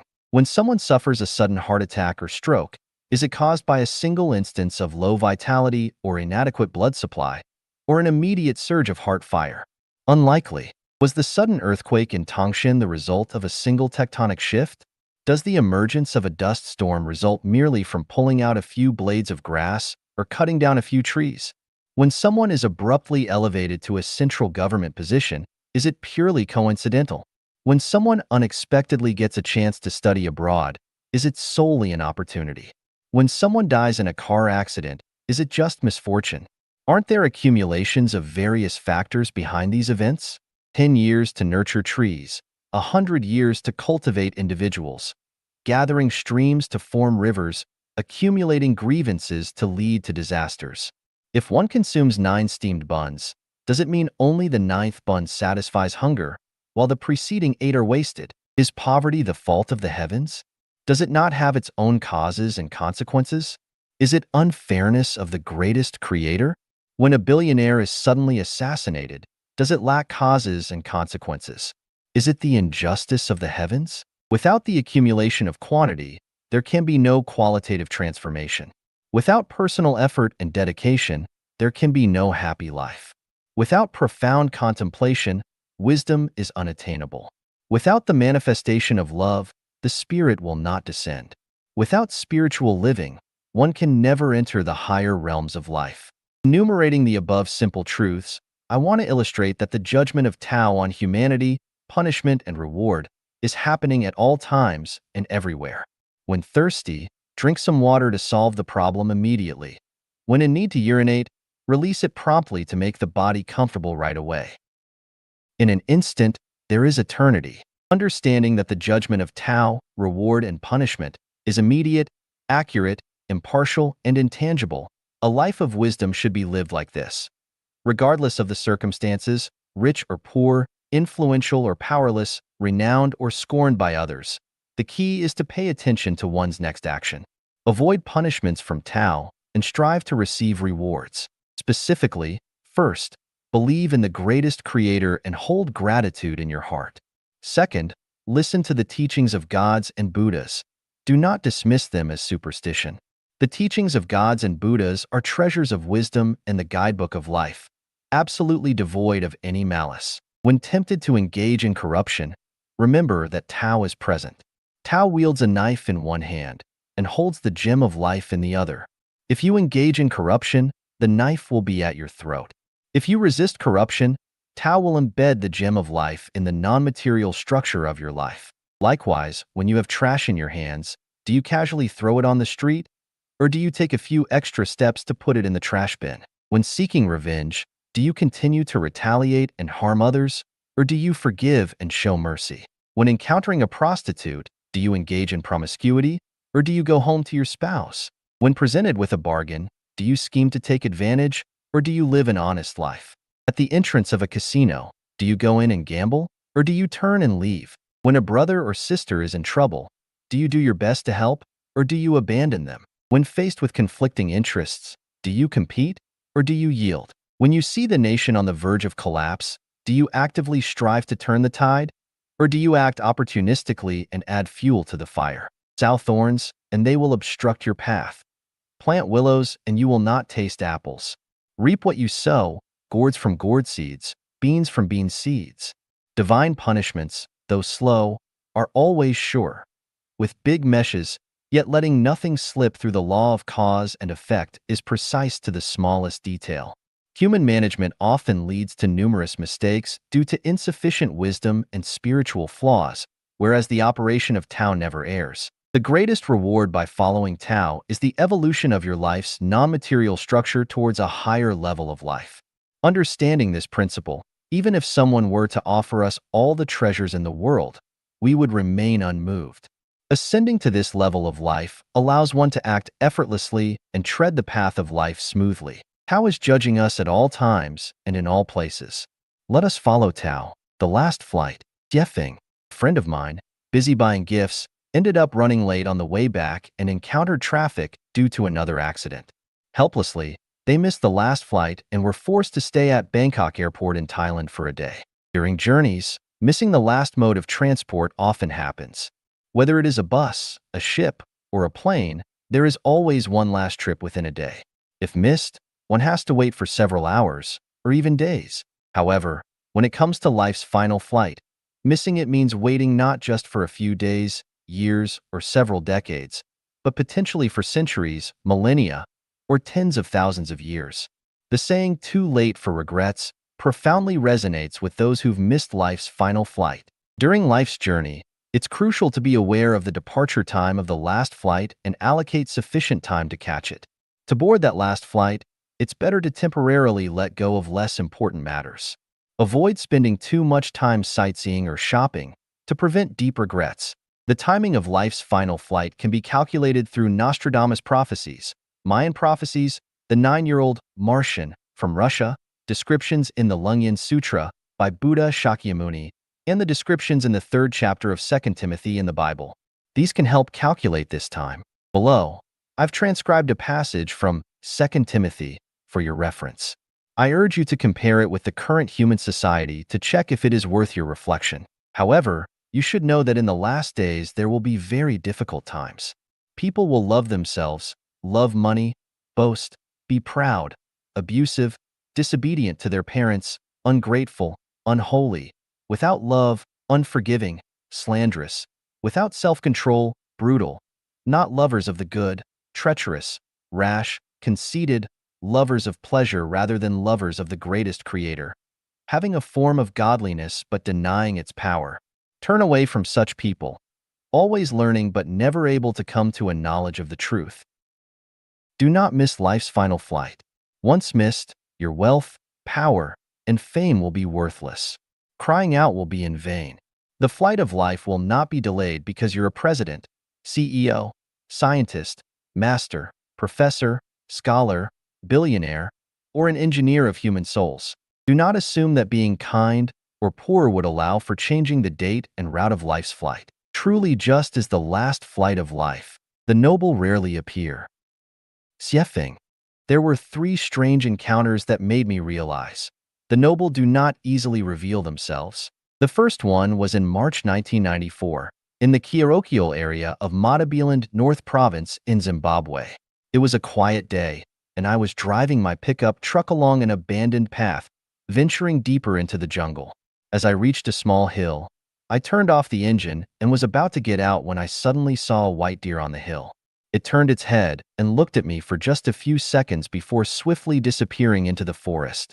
I quickly got out of the car and chased after it, looking left and right, but I couldn't catch a glimpse of it again. I had asked the local villagers if there were any white deer in the area, and they replied, "Never seen one." I also asked many colleagues if they had ever seen a white deer, and they responded, "Nonsense. There are no white deer." The second time was in August 1995, but the specific location is now a fuzzy memory. We were drilling a well by a lush riverbank. It was a cold day when suddenly 3 cranes descended from the sky. Their bodies were gray, with long necks that turned white at the head, topped with red crowns. Their claws were also red. There were 2 larger cranes and 1 smaller crane. They landed about 30 meters away from us.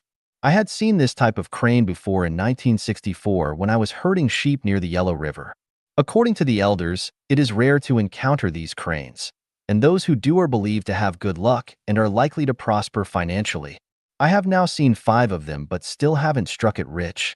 At that time, there were 2 Zimbabwean people who witnessed these 3 cranes with me. I asked them, "Do you often see this type of crane?" They replied, "This is actually the first time we've seen this kind of crane." The third time was on a day in February 2003.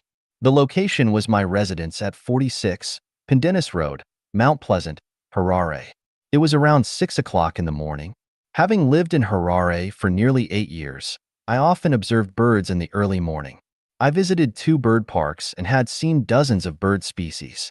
However, what excited me was that particular morning when I encountered a peculiar bird. It was slightly larger than a sparrow, with a green head, black body, and a red tail.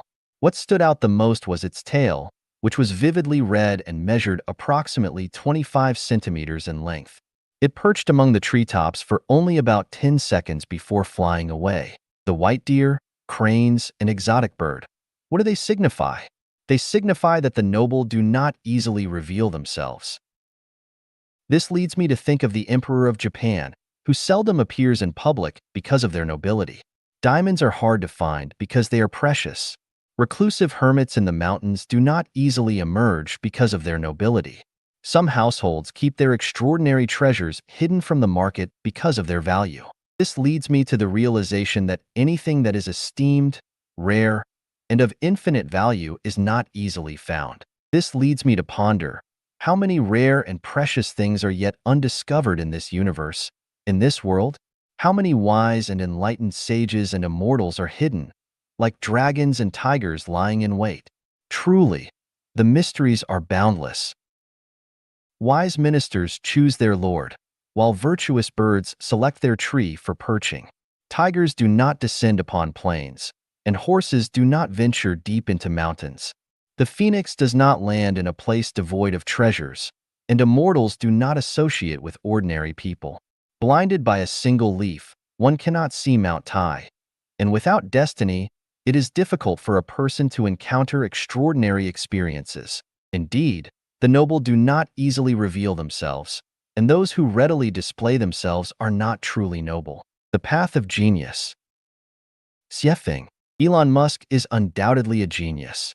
Had Elon Musk remained in South Africa, would he have attained his current achievements?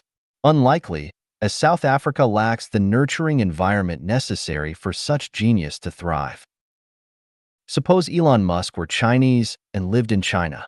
Would he dare to propose plans like colonizing Mars and creating the Starlink project? No, he wouldn't. At this point, he might have already been confined to a mental institution. The fact tells us that geniuses exist everywhere, but without the right environment and nurturing soil for growth, all geniuses will become waste. Therefore, finding the suitable soil and environment for one's growth is the primary choice on the path of genius. Christopher Columbus, who is credited with discovering the New World, was undoubtedly also a genius. Suppose Columbus's wife were still alive at the time. Would Columbus still dare to venture out to sea? The responsibility of providing for the family alone is demanding.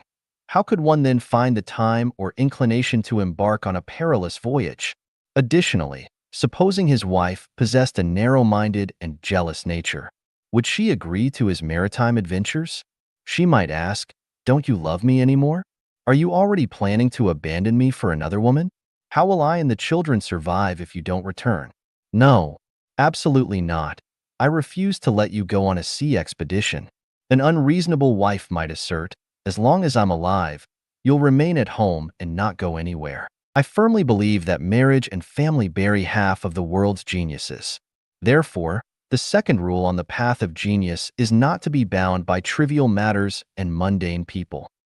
Li Shizhen, Bian Ke, Sun Simiao, Zhang Zhongjing, and others are undoubtedly medical geniuses. Suppose these famous doctors lived in today's China. They would be considered quacks. They would have either been detained on charges of practicing medicine without a license or forced to give up their medical practice.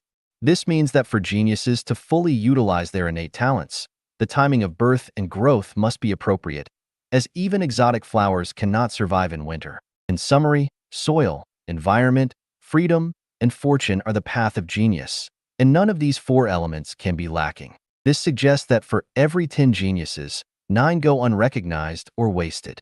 Without the appropriate soil and environment, geniuses will perish. Without a free living environment, geniuses cannot fulfill their ambitions, and unfavorable timing of birth and growth will suppress and oppress geniuses. People who can become celestial beings or Buddhas must be geniuses. Otherwise, how could they possess such high spirituality and perseverance? Since only geniuses can become celestial beings or Buddhas, the path to becoming a celestial being or a Buddha must also follow the path of genius, which includes suitable soil and environment, freedom to express one's personality and talents, and opportune timing. Therefore, to become a celestial being or Buddha, one must first seek and choose the soil and environment that can lead to celestial being and Buddha. Secondly, one must break free from all constraints on one's freedom. As for fortune, it is something beyond one's control. One can only leave it to fate. The higher the aspiration, the wider the path. Xiefeng.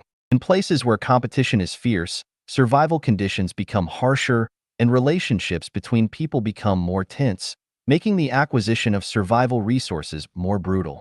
The simpler and easier the pathway to obtain survival resources, the more intense the competition becomes. For a job that anyone can do, the more sought after it becomes, the fiercer the competition. For a job that only 1 in 10 people can do, the competition is relatively less fierce. Then, for a job that only 1 in 100, 1,000, 1,000,000, or 1,000,000,000 people can do, we find that the fewer people who can do it, the less competitive it is because there are not many people competing with oneself. For example, a surface coal mining company recruiting miners will attract many applicants. However, the Mariana Trench Exploration Company, due to the high difficulty involved, would likely struggle to find more than a few suitable candidates worldwide. A government unit recruiting civil servants, hiring 10 of them, may attract hundreds or thousands of applicants, making the competition fierce.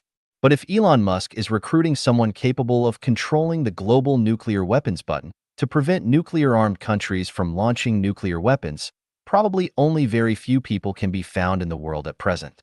In 1997, I went to the Harare labor market to recruit a male flower worker and a female worker for laundry, cleaning, and hygiene. When the car arrived at the market, before I could even get out of the car, many people surrounded it. There were many people who wanted to do flower work and household chores.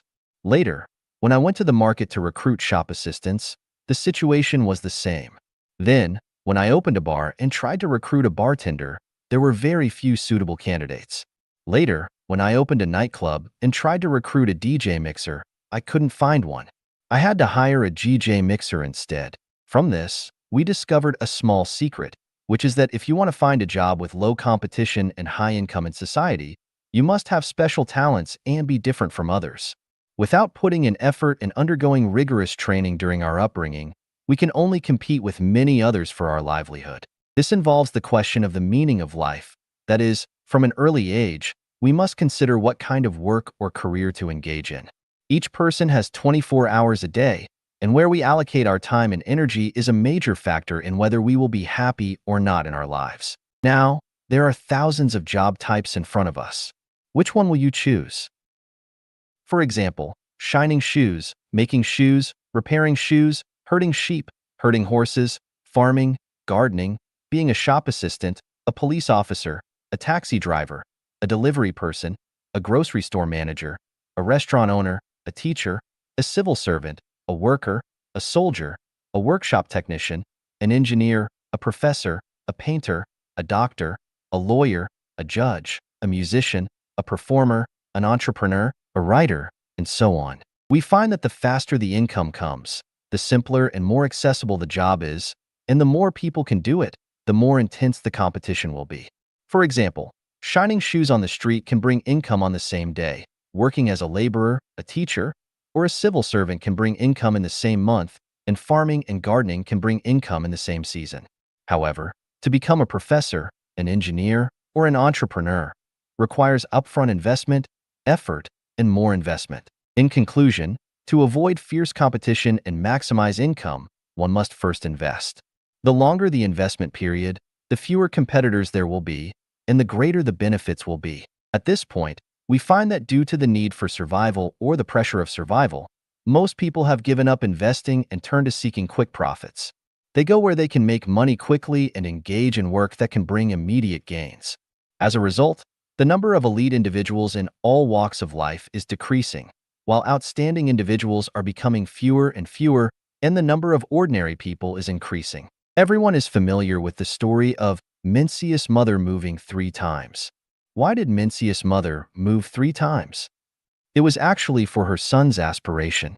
In the end, because of his high aspirations, Mencius became a great thinker who has been passed down through the ages. The higher the aspiration, the more one must endure long-term solitary struggles. One must endure rigorous training and withstand the temptations of money, power, fame, and beauty. Additionally, one must persevere in focusing one's mind and spirit on one's ideals.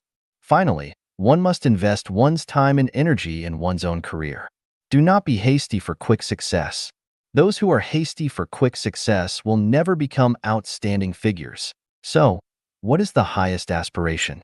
Whether it is herding sheep, shining shoes, farming, or becoming a professor, a doctor, or a financier, the ultimate result is death. It's considered good to live safely until the age of 70 or 80, thinking about life's brevity, tossing around, and eventually becoming a handful of ashes in a bone ash box. Thinking of such an end, all hopes are dashed. Therefore, we find that becoming a celestial being is the highest aspiration in life. Not only can one enjoy the joys of life to the fullest, but there is also a wonderful future ahead. Do you want to become a celestial being? Taking the principle of least resistance. Xiefeng. A watermelon that is picked violently will not be sweet, and a person acting under duress does not perform efficiently. Rowing a boat down a river is better than sailing up against the current, and buying a needle is better than grinding an iron rod into one. Enjoying hardships is better than struggling against them.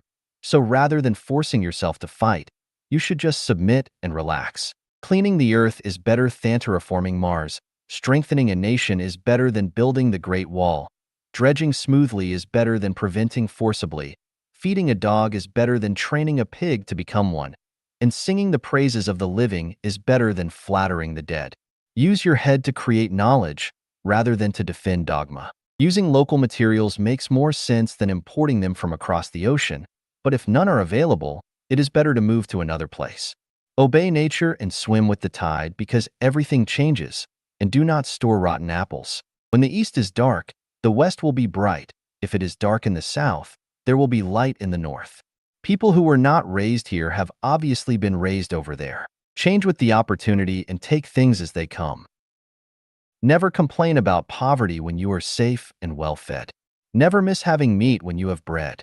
Little birds that prefer to nest in the woods do not need to take to flying lessons from swans. One whose heart is not content is like a snake trying to swallow an elephant. An inflated desire will cause trouble, but a mind without material desire will remain calm. Ambition to fame may cause bitter revile. No diamond, no porcelain work. There is no need to force one to learn to play the piano if they were not born to love its music. It is vain to dream of singing beautifully without being able to carry even a simple tune. Never mind when you are reviled as bullshit. There is no need to be modest when you are praised as an expert or master. The flower blooms today, but protect its leaves or it will wilt tomorrow. It would be awful to miss the blooming season, for it will be lost when winter comes. You are loved and appreciated. That is a God-given opportunity, so why be cold and distant? The time to achieve your dream with God's blessing is when you are regarded as a sage or saint. So take advantage of the opportunity to realize a glorious life. Do not eat meat on the table, but chew the bones under it. Leave the awarded honor, but go through hardship. Being a crouching tiger with talent, but without carrying a load or playing a role, one will be a pile of broken bones to their death. Butterflies are pretty sights as they fly freely, but a buried gemstone is no better than the soil. People cannot stay pretty for 1,000 days and flowers cannot remain beautiful for 100. Although fine cellared wines exude beautiful fragrances, they are of no use until they are consumed. Drink as we have wine today and never plan for the following 1,000 years. Tsunamis and earthquakes might happen at any time, so who knows how long we will enjoy our lives. Value what you have. Anything that is easy to gain is actually a gift from the greatest creator. If there is a faucet in the house, why dig a well miles away? Treasure what is coming to you without rejection, but never waste your life daydreaming. If there are many hardships and troubles in that which you are engaged in, you must have misunderstood life. God punishes infatuated people, and hell serves for flaunting people. So why not lead the easy life? Great events are determined by Tao, not by people who do not even understand themselves. The best life can be led by acting along Tao. Wasting a God-given opportunity is acting against Tao. Gangsters should be ruled by demons, but sages should be led by saints. Whether evil or a sage depends on Tao. Speak words to people, talk ghostly when you meet ghosts, keep silent when you meet monsters, chirp and tweet with birds, howl with wolves, describe your aspirations when meet your soulmate, eat when you hunger, void when you must, but never complain to others if you made yourself starve or withheld waste. Buddha guides people with predestination and soulmates can be found in Life of Genuine. It is sad to have layers between hearts. Melons are just melons while apricots must be apricots. Everything depends on the telepathy. If melons want to be apricots or apricots want to be melons, the program will be out of order and the goals cannot be realized. Taking the principle of the least resistance, life will be smooth. The purer, the more stable. Xiefeng. Let's first look at a natural phenomenon. According to a report by the British Daily Mail on January 20, 2019, in the attic of a resident named Roderick Cooper in Alaska, there are 2 bottles of water in the freezing weather of -22 degrees Celsius, which are still in liquid state, video shows. It is scientifically explained that this is the phenomenon of supercooling, which means that when a liquid is very pure without impurities, the freezing speed will become very slow, and the liquid will continue to remain in the liquid state, without ice crystals, and will not freeze into solid, even it is 22 degrees Celsius below zero or colder. Let's look at another phenomenon. What do we see when babies and children are with wolf, insect, tiger, leopard, and other wild and domestic animals? What we see is that wild animals do not harm babies and children.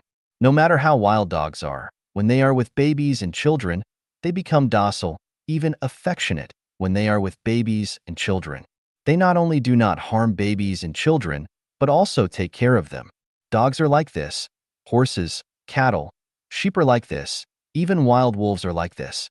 According to the legend of the city of Rome, when the 15th king of Numitor was reigning, his brother Amulius usurped the throne. For fear of revenge from his brother's descendants, Amulius killed his nephew and forced his niece Silvia to be a priestess who was not allowed to marry. In this way, his brother would have no offspring, and Amulius thought that there would be no crisis in his regime. But his niece Silvia secretly fell in love with the god of war Mars and quietly gave birth to twins. When Amulius learned the news, he ordered the execution of his niece and asked the slave to throw the twins into the Tiber. The river washed the twins to the shore, and their cries led to a female wolf who was drinking water by the river. Instead of harming the twins, she lovingly licked them dry and brought them back to her cave and feed them with her own milk. In 1920, in a small town called Midnapal in the northeast of Kolkata, India, people found two human-like monsters walking on all fours trailing behind three big wolves. The two human-like monsters turned out to be two naked girls. It was later confirmed that the two girls were raised by wolves since childhood. By the 1950s, it has been discovered scientifically that 30 children were raised by beasts, 5 by bears, 1 by leopards, 14 by wolves, as well as by monkeys and sheep. Let's look at another phenomenon. There are many kinds of gemstones in nature. No matter what kind of gemstones, their value and price are related to their purity. The higher the purity, the higher the value and the price. This also applies to people. The purer and more beautiful they are, the more likable they are. The more complex they are, the more they will be hated by others. To sum up, we can come to the conclusion that the purer a thing is, the less susceptible it is to external factors, just like the rare gas helium, neon, argon, krypton, xenon, and radon in the periodic table chemical elements. Similarly, the purer a thing is, the higher its stability is. It can also be concluded that the higher the purity of things, the easier for it to get the love of the environment, that is the care and cherishment of the environment. Hence, we can understand why Jesus Christ said that if we want to enter the kingdom of the greatest creator, we must become a child. And we can also understand why Lao Tzu taught us that we must return to the state of infancy if we want to unite with the Tao. Because only by returning to the state of infancy, becoming a child, can you be qualified to enter the kingdom of heaven. Let's extend this principle. If you want to enter heaven, the key is to become pure. Only pure things can show their nature. Nature is Buddha. Nature is celestial. Showing nature is equivalent to becoming celestial and Buddha. Celestial and Buddha will definitely enter heaven. Babies and children are very pure, and what they expose are completely nature. So even a ferocious wolf will not hurt them but will love them. Therefore, whether one can enter heaven or not has nothing to do with learning, knowledge, and wisdom, how many classic books you have learned.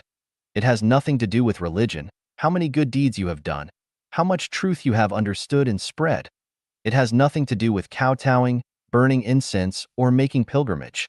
The key is whether a life is pure. In this way, the content of self-cultivation and self-refinement is very simple. What we need to do is to let ourselves become pure, return to the state of infancy. So, we know that the more complicated people are, the farther away they are from heaven. The purer, the more stable. Is it a universal law? Let's analyze it. Most people will have friends. At the beginning, the friendship is very pure, so they can maintain a friendly relationship.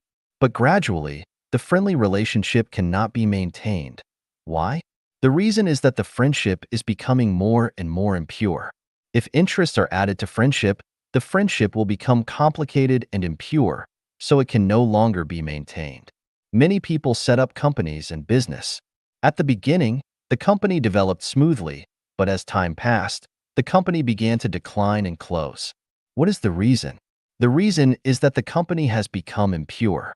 Some companies began to marry politics. Some companies began to get involved in the real estate business. Some companies began to get involved in the stock market, some industrial companies became interested in the cultural field, and some companies that only provided food began to engage in business of restaurants, breeding, and planting. Although they are consistent with the content of providing food, their scope of business is different after all, so they will eventually decline. Let's look at the social fields. Romania, Yugoslavia, the Soviet Union, Venezuela, Vietnam, and China all are socialism. The result is they all have almost collapsed. China's socialism is also on the verge of collapse. The reason is that none of them is pure. Socialism is socialism. If you mix it with the market, family and party interest and corruption, it will surely collapse. Pro-socialism is definitely superior to capitalism, but if you make the socialism rather impure, how can it be better than capitalism? Collapse is inevitable because it violates the rule of the purer, the more stable. Flies always find the cracked eggs. Why? Because if there is no crack on the egg, it can keep relatively pure, so flies won't bite it. Once there is crack on the egg cannot keep pure. Flies will certainly come to bite. In the process of founding Life Genuine, I found out that people with more complex thoughts are more likely to be disturbed by external factors and gradually leave, while those with simpler thoughts are more likely to remain. This fact also proves the rule that the purer, the more stable. Thus, we can get another conclusion. For a person, the more knowledgeable, the more complex the thinking, the greater the ability, the more mindful and smarter, the more experienced, the more deeply involved in society, the more flexible, the more he is unreliable, because he or she violates the rule of the purer, the more stable. He might vow to you today and part ways with you tomorrow. Thus, we can get one more conclusion that the more complex one is, the most silly and stupid the person is in the world. The revelation of not born into a royal family in the next life. By Xie Feng. Looking through history, countless individuals born into royal families have met tragic fates, with many facing massacres or even complete annihilation. Even those who ascend to the throne, how many of them meet peaceful ends? Fathers and sons vie for power. Family members turn against each other, and siblings are torn apart. Once ousted from power, those associated with the emperor are often massacred. If they are imprisoned or exiled instead of being completely slaughtered, it could be seen as a result of past blessings. Not only do those born into royal families suffer, but individuals born in war-torn regions also face hardships. Moreover, being born into a certain family can lead to being implicated and even result in the massacre of staff and servants. Similarly, joining a particular organization, be it a political party, religious group, or organized crime syndicate, can lead to dire consequences if it falls from grace, with imprisonment being inevitable. In places where power struggles are fierce, standing with the wrong person or joining the wrong side can have dreadful consequences. Throughout history, soldiers from both sides have shed blood in battles. But have we ever considered that these soldiers are beloved children of mothers, cherished husbands of wives, and respected fathers of children? Why do they engage in mutual slaughter? There is a tale of a criminal who complained to the greatest creator when the ship he was on sank, saying, "Why, to punish just me, did you have to drown over 200 people?" A distant voice from the heavens responded, "It wasn't an easy task to gather over 200 people who were destined to perish, was it? During an earthquake, tens of thousands, even hundreds of thousands, may perish in an instant. A flood can separate the living from the dead in a village within moments. An airplane crash can cause hundreds of people to vanish without a trace in an instant.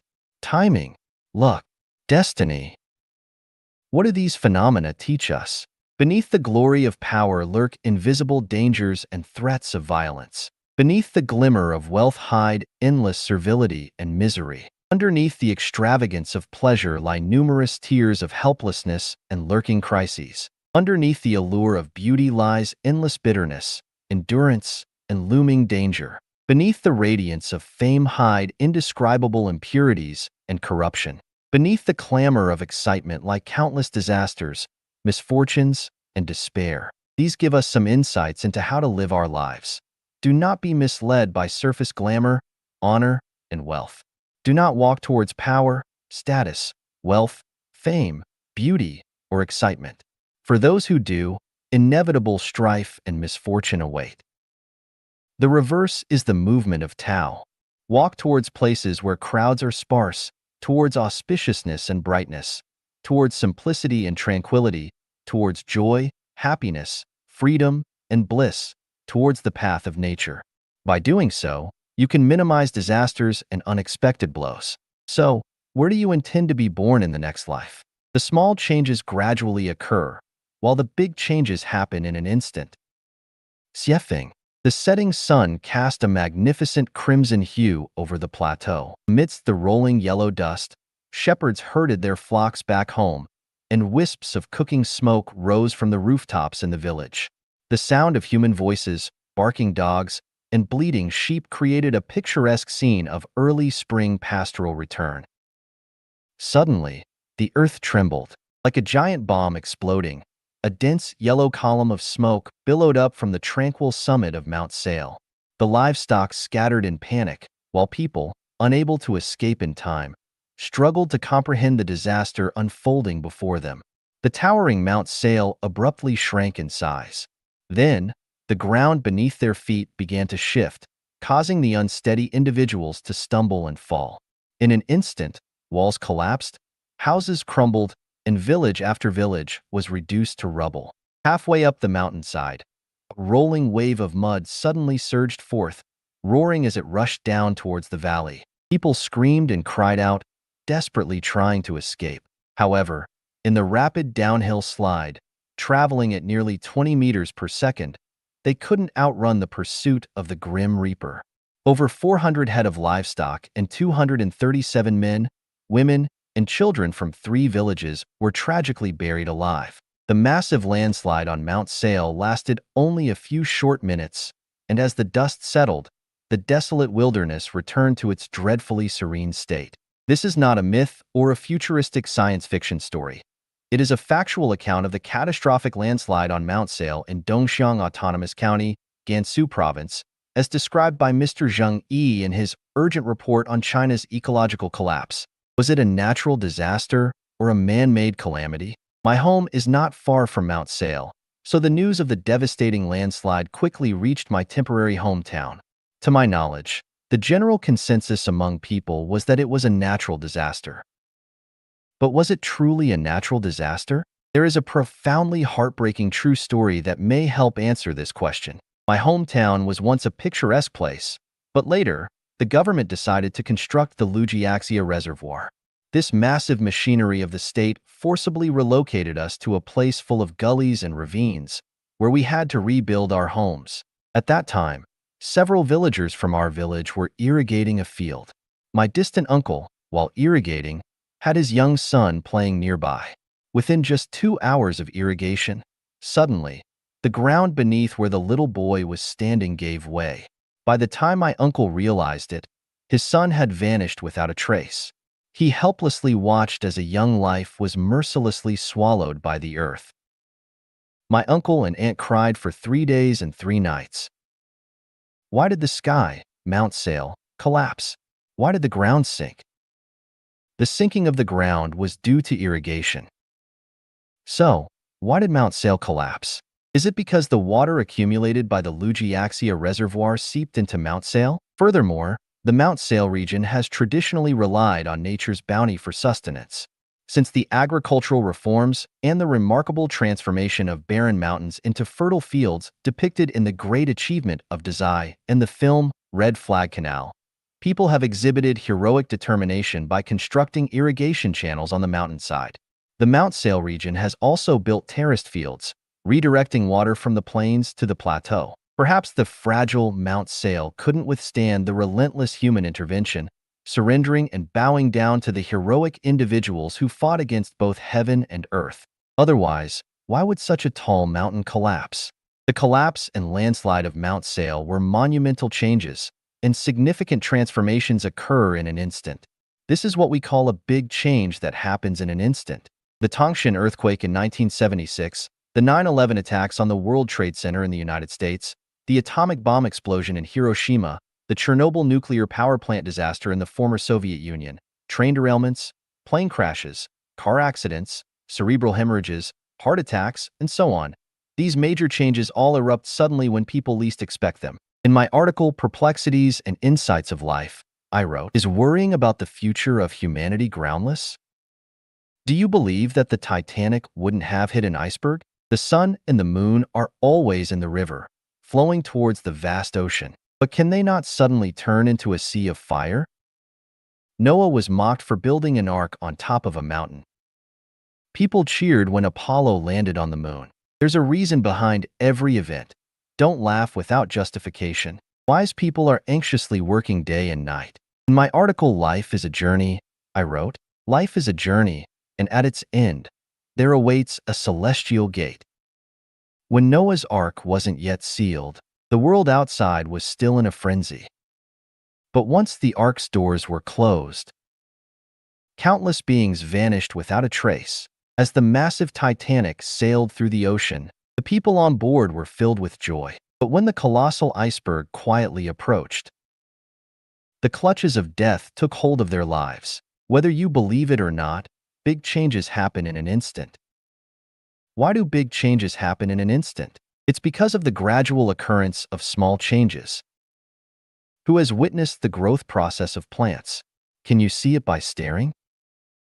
As people age day by day, who can see the specific changes? The sun rises and sets. Can you see it clearly? Someone undergoes a medical examination and is diagnosed with a heart condition. When did it start? Do they know? Small changes gradually occur, leading to big changes happening in an instant. Do you have any further questions? The 36-8 trigrams formation, which are hard to conquer. Xiefeng. It was the summer of 1983 when I was working on the Chilean mountains at an altitude of nearly 4,000 meters. One morning, as I emerged from my tent, I suddenly noticed that the surrounding mountains and fields had donned a green attire overnight.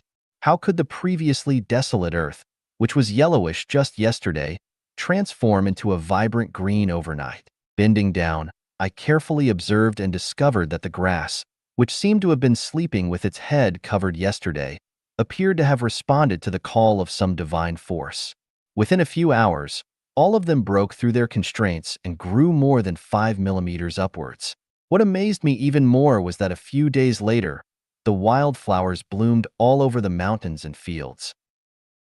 What astonished me further was that after a few more days, those flowers bore fruit. What left me in awe was that, within a few days, those fruits had already ripened. What startled me the most was that, after a few more days, the lush green mountains and fields reverted back to a desolate yellow. Everything seemed like a dream. Why did the grass on the plains require half a year to go through the entire process of growth and decline, while the grass in the high-altitude region completed the entire cycle of growth and decay in less than a month, perfectly and swiftly? Is this a kind of sorrow or a kind of happiness? Is it a hymn or a lament? I don't know. It must have been around 1986. At that time, Hainan had not yet become a province. After visiting Tianya Haijiao and Sanya, I returned to Haikou. One day, I had a bowl of stir-fried noodles in a small restaurant. As I licked my lips and stepped out of the restaurant, I noticed an old man selling a book under a tree near the entrance. I wondered if it could be a book on Taoist practices. Curiosity prompted me to take a quick glance, and I saw the title, The Art of Becoming Invisible, Taoist Magic, written on the cover of that ancient-looking book in a pale yellow color. I had never heard of such a strange book title before. I flipped through a few pages, filled with terms like heavenly stems, earthly branches, and 5 elements, but I couldn't understand a single sentence. People who love books have a peculiar habit. The more incomprehensible a book is, the more they enjoy collecting it, at least for the sake of appearances. This book was indeed quite expensive, but I still bought it. Back at my workplace, I occasionally flipped through The Art of Becoming Invisible, Taoist Magic, but I couldn't understand it. During a visit to my hometown, my younger brother mentioned an unfortunate incident that occurred in a particular family in our village. He said that the calamity that befell them was said to have occurred on a highly ominous day, coinciding with a joyous event they had organized. He proceeded to inform me of the specific day on which they held the celebration. Puzzled, upon opening The Art of Becoming Invisible, Taoist Magic once again, I discovered that the date my brother had mentioned was indeed recorded in the book, highlighting it as a highly ominous day. It turns out that the knowledge of selecting auspicious dates in Chinese cultural treasures is not superstition after all. The art of becoming invisible, Taoist magic, is fascinating. I delved deep into the world of the art of becoming invisible, Taoist magic. To my surprise, I realized that it was an extraordinary and unparalleled book. It turns out that the wisdom of Jiangxia, Zhangliang, and Zhuge Liang all stemmed from the art of becoming invisible, Taoist magic. Ancient Chinese sages were truly remarkable. My grandmother once told me a story. She narrated, "In the distant past, there was a peculiar individual who constructed a door using stones in a flat area. There were no walls, and both the front and back of the door opened up to vast fields, completely unobstructed and visible at a glance. People could walk around the door to reach its front or go to its back. However, this eccentric person informed everyone that this door was a celestial gate, and once someone entered, they could never come out again." The crowd burst into laughter, commenting that this peculiar person must be crazy or mentally ill. There was a young man who, in a carefree manner, wanted to prove that the peculiar person was indeed crazy. He walked towards the door, and as soon as he stepped over the threshold, he was stunned by the sight before his eyes.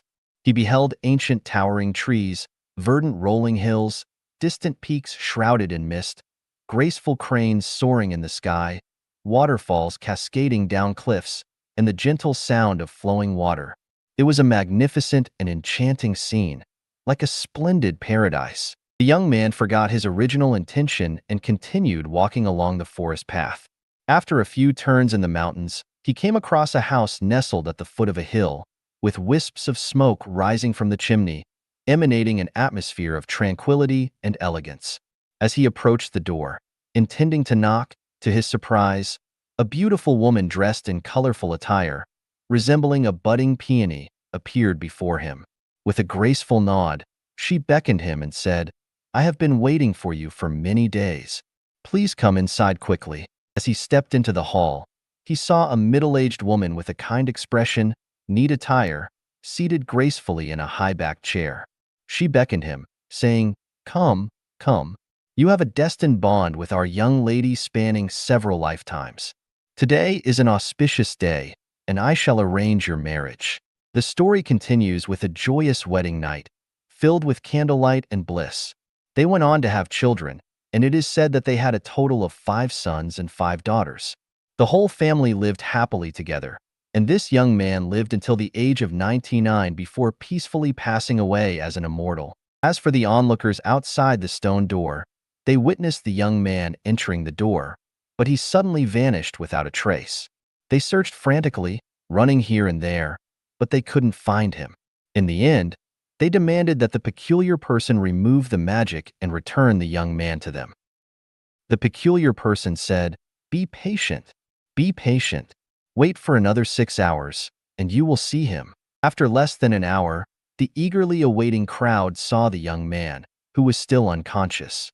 Just as they were about to inquire about what had happened to the peculiar person, they realized that both the peculiar person and the stone door had disappeared without a trace. It was then that the people realized they had encountered an immortal. My grandmother continued to speak to me, saying, "Silly boy, if you contemplate the mysteries of the heavens and earth, profound truths may one day become clear to you.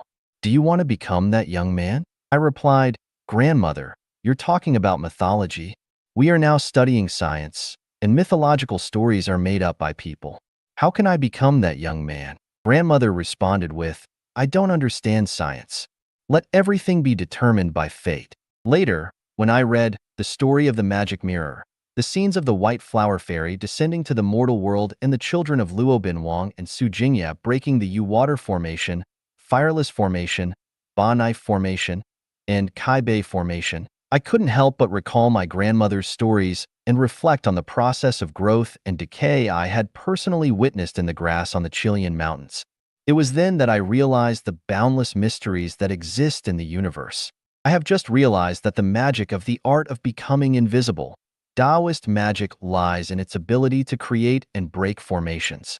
I have just realized that the greatest creator has laid out 36 8-diagram arrays in the universe. I have just realized that we humans exist within one of the greatest creators' formations. Who can decipher the greatest creators' formation? Who can unravel the secrets like Xie did with the dragon-slaying saber? It all depends on our destiny. The truth. Xie. Pontius Pilate, the powerful Roman governor, asked Jesus, "What is truth?" Jesus declared, "I was born for truth. I have come to the mortal world to give the truth. I have witnessed the truth. Hundreds of millions of people have sought and died for the truth. So what is truth?" Democritus, known to be the greatest ancient philosopher, said, "The truth is inscrutable." The most revered Socrates said, "What I really know is that I know nothing." The French philosopher René Descartes argued that only one undeniable truth exists. "Ego cogito, ergo sum, I think, therefore I am." John Spall, governor of the Episcopal Church of the United States, said, "Absolute truth is something to which we may aspire, but that we can never attain." Influenced by Albert Einstein's theory of relativity, many people believe that truth is relative. Many religious organizations claim to be sole possessors of absolute truth. What is truth? Jesus said, "The Word of God is truth." Sakyamuni preached for 49 years.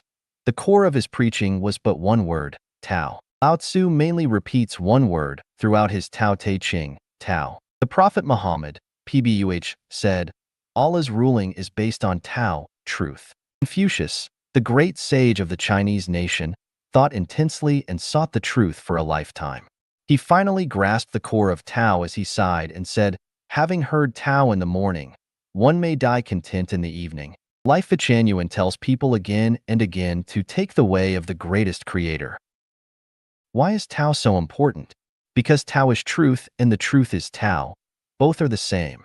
That is the reason why God, Buddha, the prophets, celestial beings, and saints have attached such great importance to Tao. In other words, they told us to follow the truth. Truth is truth. There is no absolute truth or relative truth. Truth can be described in eight ways. Truth is not optional. Truth is oneness without ambiguity. Truth is eternal, so there is no truth in the past, present, or future. Truth can be known but cannot be made. Truth is what scientists try to reveal. Truth comes to the Chinese Zen masters, unspeakable but subtle metaphysics to be awakened in the mind. All religions profess to uphold the truth, but they actually contradict it. All parties appear to uphold the truth, but they actually oppose it. Everything in the universe, including humanity, floats in an ocean of truth. Truth has eight attributes: emptiness, universality, trust, reliability, naturalness, justice, kindness, uniqueness, eternity. Let us expand on each of these attributes. Emptiness. Emptiness does not differ from form. Form does not differ from emptiness. Form is emptiness, and its very emptiness is form. Whatever emptiness is, that is form.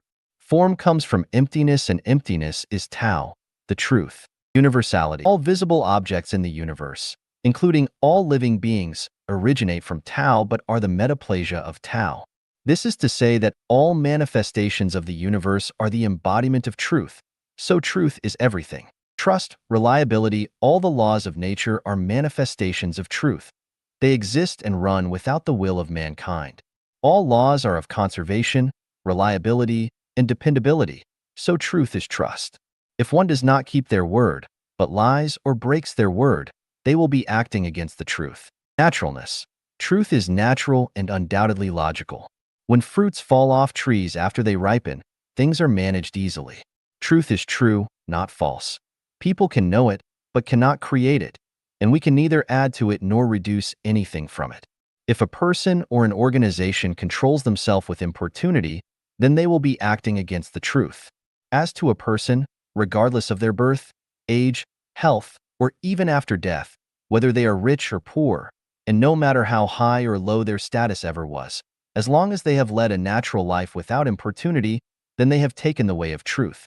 The dying who would rather live, the living who would rather die, the poor who are not content in their poverty, and the rich who are not content with their wealth all act against the truth. Justice.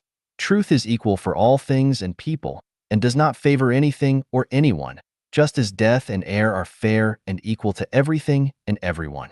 This is to say that anyone, regardless of their religious faith or party affiliation, no matter whether they are a doctor or illiterate, whether they are a tycoon or poor, and no matter whether they are the president or a shepherd, is equal before the truth. Everyone has the same opportunity to learn the truth and to take the way of the truth. Kindness. We already know that truth is Tao, the consciousness and spirit of the greatest creator. Therefore, truth is alive. Those who come close to the truth will feel natural and cordial as if returning to their hometown from long ago, and will feel sure-footed, calm, and comfortable. Uniqueness. Truth is meticulous and unique. There is no near truth or semi-truth. 10,000 roads lead to the same and only truth, but never lead to thousands of truths. All roads may lead to Rome, but Rome is the one and only Rome. Eternity. Since Wuji generate Taiji, truth has existed eternally. Even if the earth and mankind were to disappear, truth would still exist. As long as there is truth, there is eternal life in the universe. The universe is filled with truth and with life. Life exists not only on Earth, but also elsewhere, only in different forms. The Encyclopedia of the United States says, "The truth is often revolting, for it neither supports prejudice nor follows rumor, so that which causes people disgust is against the majority view, and sets people away is most likely to be the truth. The gate of truth is narrow, and only a few will find it and pass through it. Truth can only be known to a few people, for it is lost to the boisterous and noisy. It is a priceless treasure and the top priority to seek, to know, and to respect in life, for anyone who does will attain eternal life and will reach the high-level life spaces such as the 1,000-year world, the 10,000-year world, or the Elysium world. Just take time to comprehend, thinking about the temperature of the soul from two pictures. Xiefeng. Please look at the following two pictures first. They are two pictures of the same place. This is the place where I live and work. From the picture we can see that one is a winter scene and the other is an early summer scene. From this we can see clearly that because of the cold weather and low temperature in winter, everything is bleak and the earth is silent. But when the climate is warm, everything will be thriving. The earth will present a scene of vitality. The enlightenment of this phenomenon is that when the temperature of one's spiritual sky is appropriate, one's soul will be full of vitality and creativity, but when the temperature of one's spiritual sky is very low, one's soul will be dead and lack of vitality or creativity. So, what is the temperature of the soul? The spiritual state that measures the strength of a person's mental state, thinking ability, and creative ability is called the temperature of the soul. People with high temperature of soul are flexible, full of enthusiasm, passion, and vitality, and full of creativity, just like the summer of nature, while people with low temperature of soul are sluggish, rigid in thinking and lack of creative ability, just like the winter of nature. The temperature of the soul is composed of and determined by affection, love, and sex. If a person has rich affection, is full of love, and his sex is not suppressed, the temperature of his soul is high. If a person is effectively discouraged, desperate, dejected, and self-abandoned, lack of gratitude, full of resentment to the surroundings, and his nature is suppressed and cannot be released, then the temperature of his soul is low. From the above two pictures, we need to warn ourselves that if the temperature of our souls is too low, our lives will fall into poverty and hopelessness. Our lives will be icy without energy and vitality. Therefore, we need to raise the temperature of our souls consciously and let our lives to be colorful and full of energy and infinite hope, just like the changing and colorful sky and earth in the summer. In addition to the temperature of our own inner soul, we also need the temperature of the outside soul. This requires us to consciously participate and devote ourselves to those people who are full of enthusiasm and passion, full of love, full of happiness, joy, freedom, and blessedness, where it can let our lives bloom brilliant shines.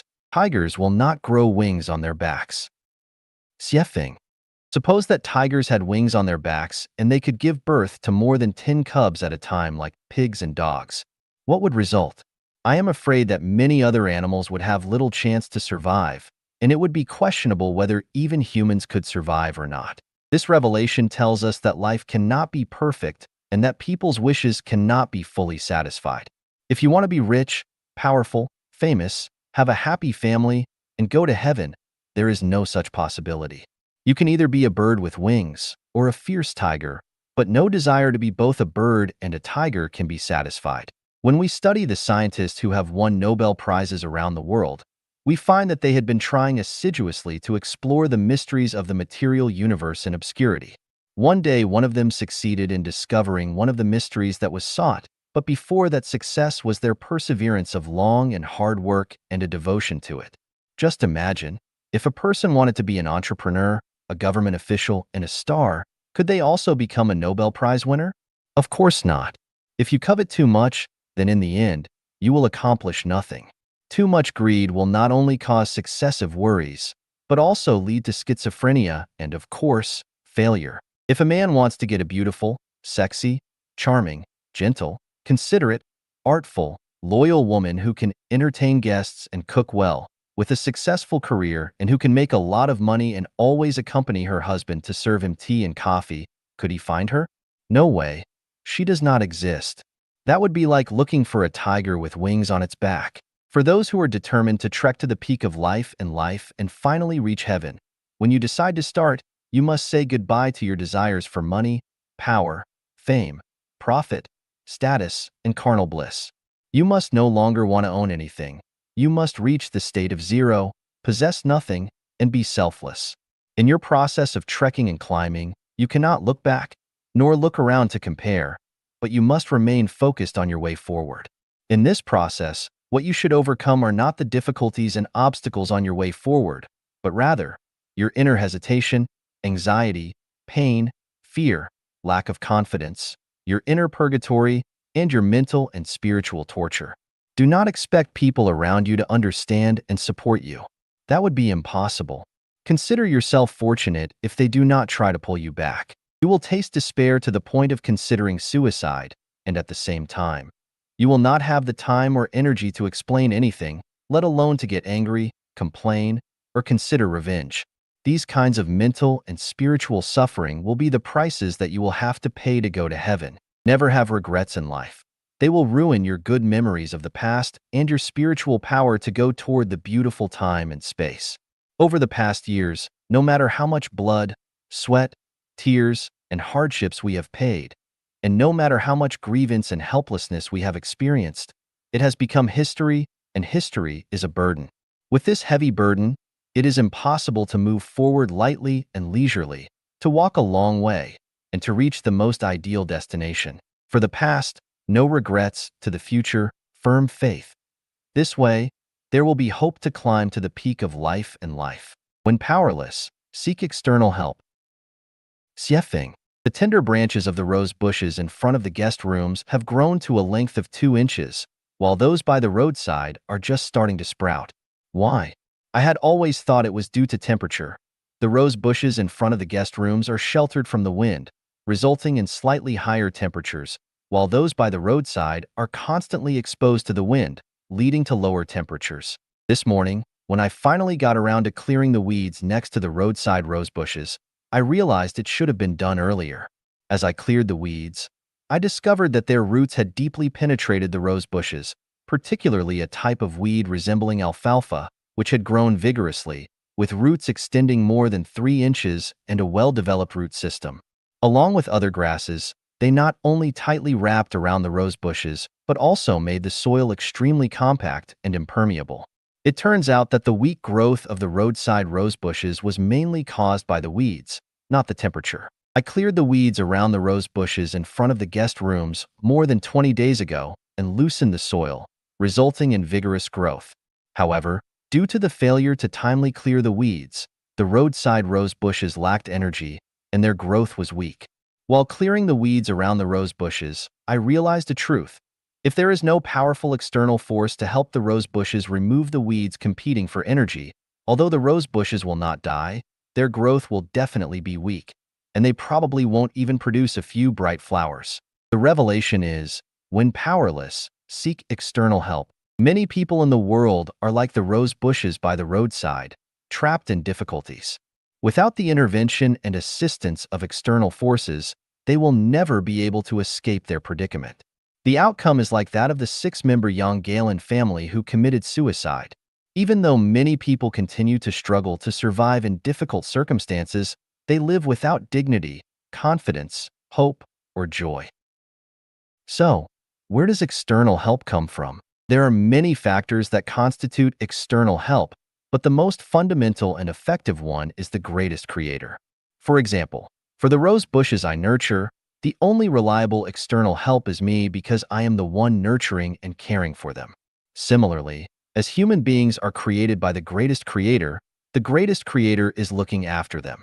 They rely on the greatest creator, their ancestor, just as the rose bushes can only rely on me, their caretaker. When we find ourselves in difficulties, instead of praying for other external forces to help us overcome them, we should rely on the greatest creator. Whether the greatest creator sends a small boat, a speedboat, an airplane, or mobilizes other more powerful people or factors to help us out of difficulties, it is all part of the arrangement of the Tao. Who is my grandmother after all? And who am I? Xiefeng. If one contemplates the heavens and earth incessantly, profound principles will eventually become clear. Let's leave it to fate. These are two phrases that my grandmother often said when telling fairy tales. Contemplate the heavens and earth? How does one contemplate profound principles? What are these profound principles? Fate? What does fate mean? This ignorant and foolish grandson, why didn't I ask my grandmother about these questions in the first place? It wasn't until more than 20 years after her departure that I remembered to inquire about these matters. I have asked the sun, moon, stars, inquired about the mountains and rivers, questioned the gods, Buddhas, and immortals, and even inquired about the winds, clouds, rain, and snow. The answer I received was mystery. I have no choice but to trace back to my grandmother and suddenly realize that this grandmother of mine is extraordinary. Grandma was illiterate, yet she knew countless fairy tales and could speak eloquently, presenting one set of principles after another. This left my highly educated uncle and other learned individuals with no opportunity to interject, but instead compelled them to listen attentively. Grandma's cleanliness and tidiness were renowned. Her cleanliness was not only reflected in her immaculate attire and perfectly arranged hair, but also in the spotless and bright tables, chairs, and benches, as well as the orderly interior decor. It was further evident in the often overlooked dark corners that most people easily neglect, such as under the table and cabinet, in the corners of the walls, behind the door and under the food steamer, and inside the bucket next to the stove, where cleanliness surpassed even the external appearance. In my memory, Grandma never went to burn incense or worship Buddha, yet she strictly abstained from meat. Not only did she refrain from eating beef, mutton, chicken, duck, or fish, but she also never even tasted eggs, involving any of these. One summer during the harvest season, while Grandma was cutting wheat, a wheat awn got stuck in her throat. As my uncle and father recounted, Grandma immediately threw down the sickle, stood up, and said, "Whether you continue harvesting this wheat is your business. I will never engage in farming again." The next day, she rented a storefront in the county town and opened a Zhang family steamed bread shop. Within a year, this Zhang family steamed bread shop became renowned far and wide. When my father was young, during an argument with Grandma, he wanted to show her a little lesson. He took a pig-killing knife and a rope, stabbed his own ankle bone and tendons, then looped the rope through and hung himself upside down on a forked tree branch in the courtyard. If such a scene had occurred with an ordinary mother, she would have been terrified, at the very least shouting and screaming. However, my grandmother, witnessing her son's foolish act, calmly and disdainfully pointed at her own neck and said, "Son, stabbing your ankle is nothing remarkable. If you want to stab here next time." After saying this, she completely disregarded her own son hanging upside down on the tree as if nothing had happened and walked away. My father, watching Grandma's receding figure, was completely conquered. Instead of giving Grandma a little lesson, she ended up giving him a little lesson. My mother held great respect for Grandma and often exclaimed to me, "If your grandmother were a man, she would pierce a hole through the sky." It is vulgar and intolerable to simply describe the extraordinary and unconventional actions of my grandmother. How could she, an illiterate peasant woman, possess knowledge of so many fairy tales? Why would a person who does not burn incense or worship Buddha abstain from meat? In the ever-changing weather of the scorching summer, when the golden ripe wheat must be urgently harvested, why would my grandmother, just because of a minor incident of a wheat on getting stuck in her throat, angrily abandon farming without hesitation? When her own son pierced himself and hung upside down from a tree, why didn't the mother feel any distress and simply walked away as if nothing had happened? It's a mystery. I remember my grandmother telling me, I was in the 5th grade at the time, "Let me tell you about the origins of our family. Take some time to write it down." But being ignorant and playful, I didn't take it to heart and casually replied, "Grandma, let's talk about it later." Little did I know, shortly after, my grandmother passed away. Opportunities once missed may never come again. One misstep became an eternal regret. I lost my roots. As a lost individual without roots, I'm like a drifting duckweed, aimlessly floating on the vast sea, carried by the currents without a sense of direction. I don't know where I came from or where I'm heading. While reading the Bible, it suddenly dawned on me that everything my grandmother did was for my sake. Before Jesus came to earth, heaven sent John as a precursor to prepare the way for him. Before I came to this world, the kingdom of heaven sent my grandmother to enlighten and guide me, who was about to be born. So, who is my grandmother after all? And who am I?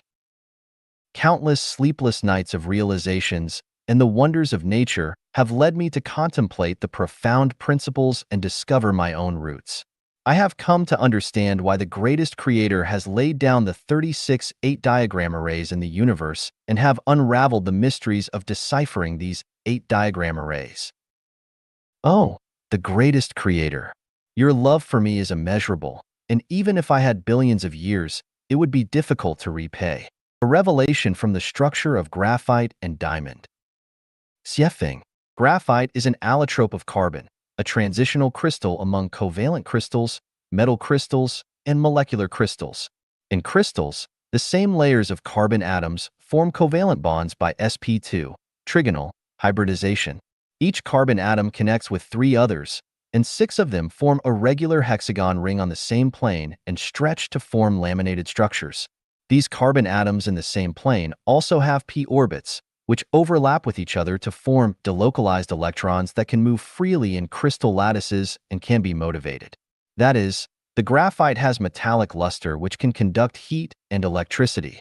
Due to the large distances between the layers, and with small bonding forces, they have soft and creamy textures, are gray-black, opaque, and solid.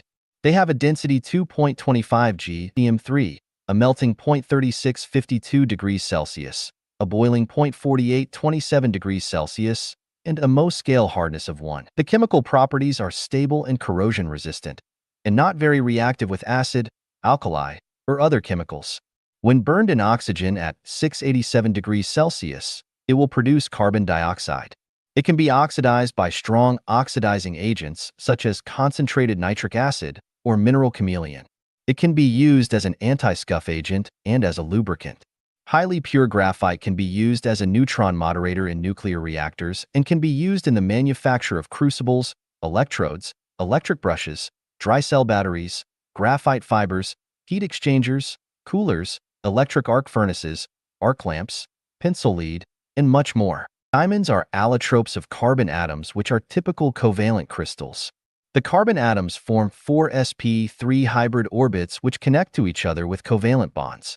Each carbon atom is in the center of a regular tetrahedron formed by 4 other carbon atoms associated with it, forming a crystal, and the entire crystal can be regarded as a giant molecule.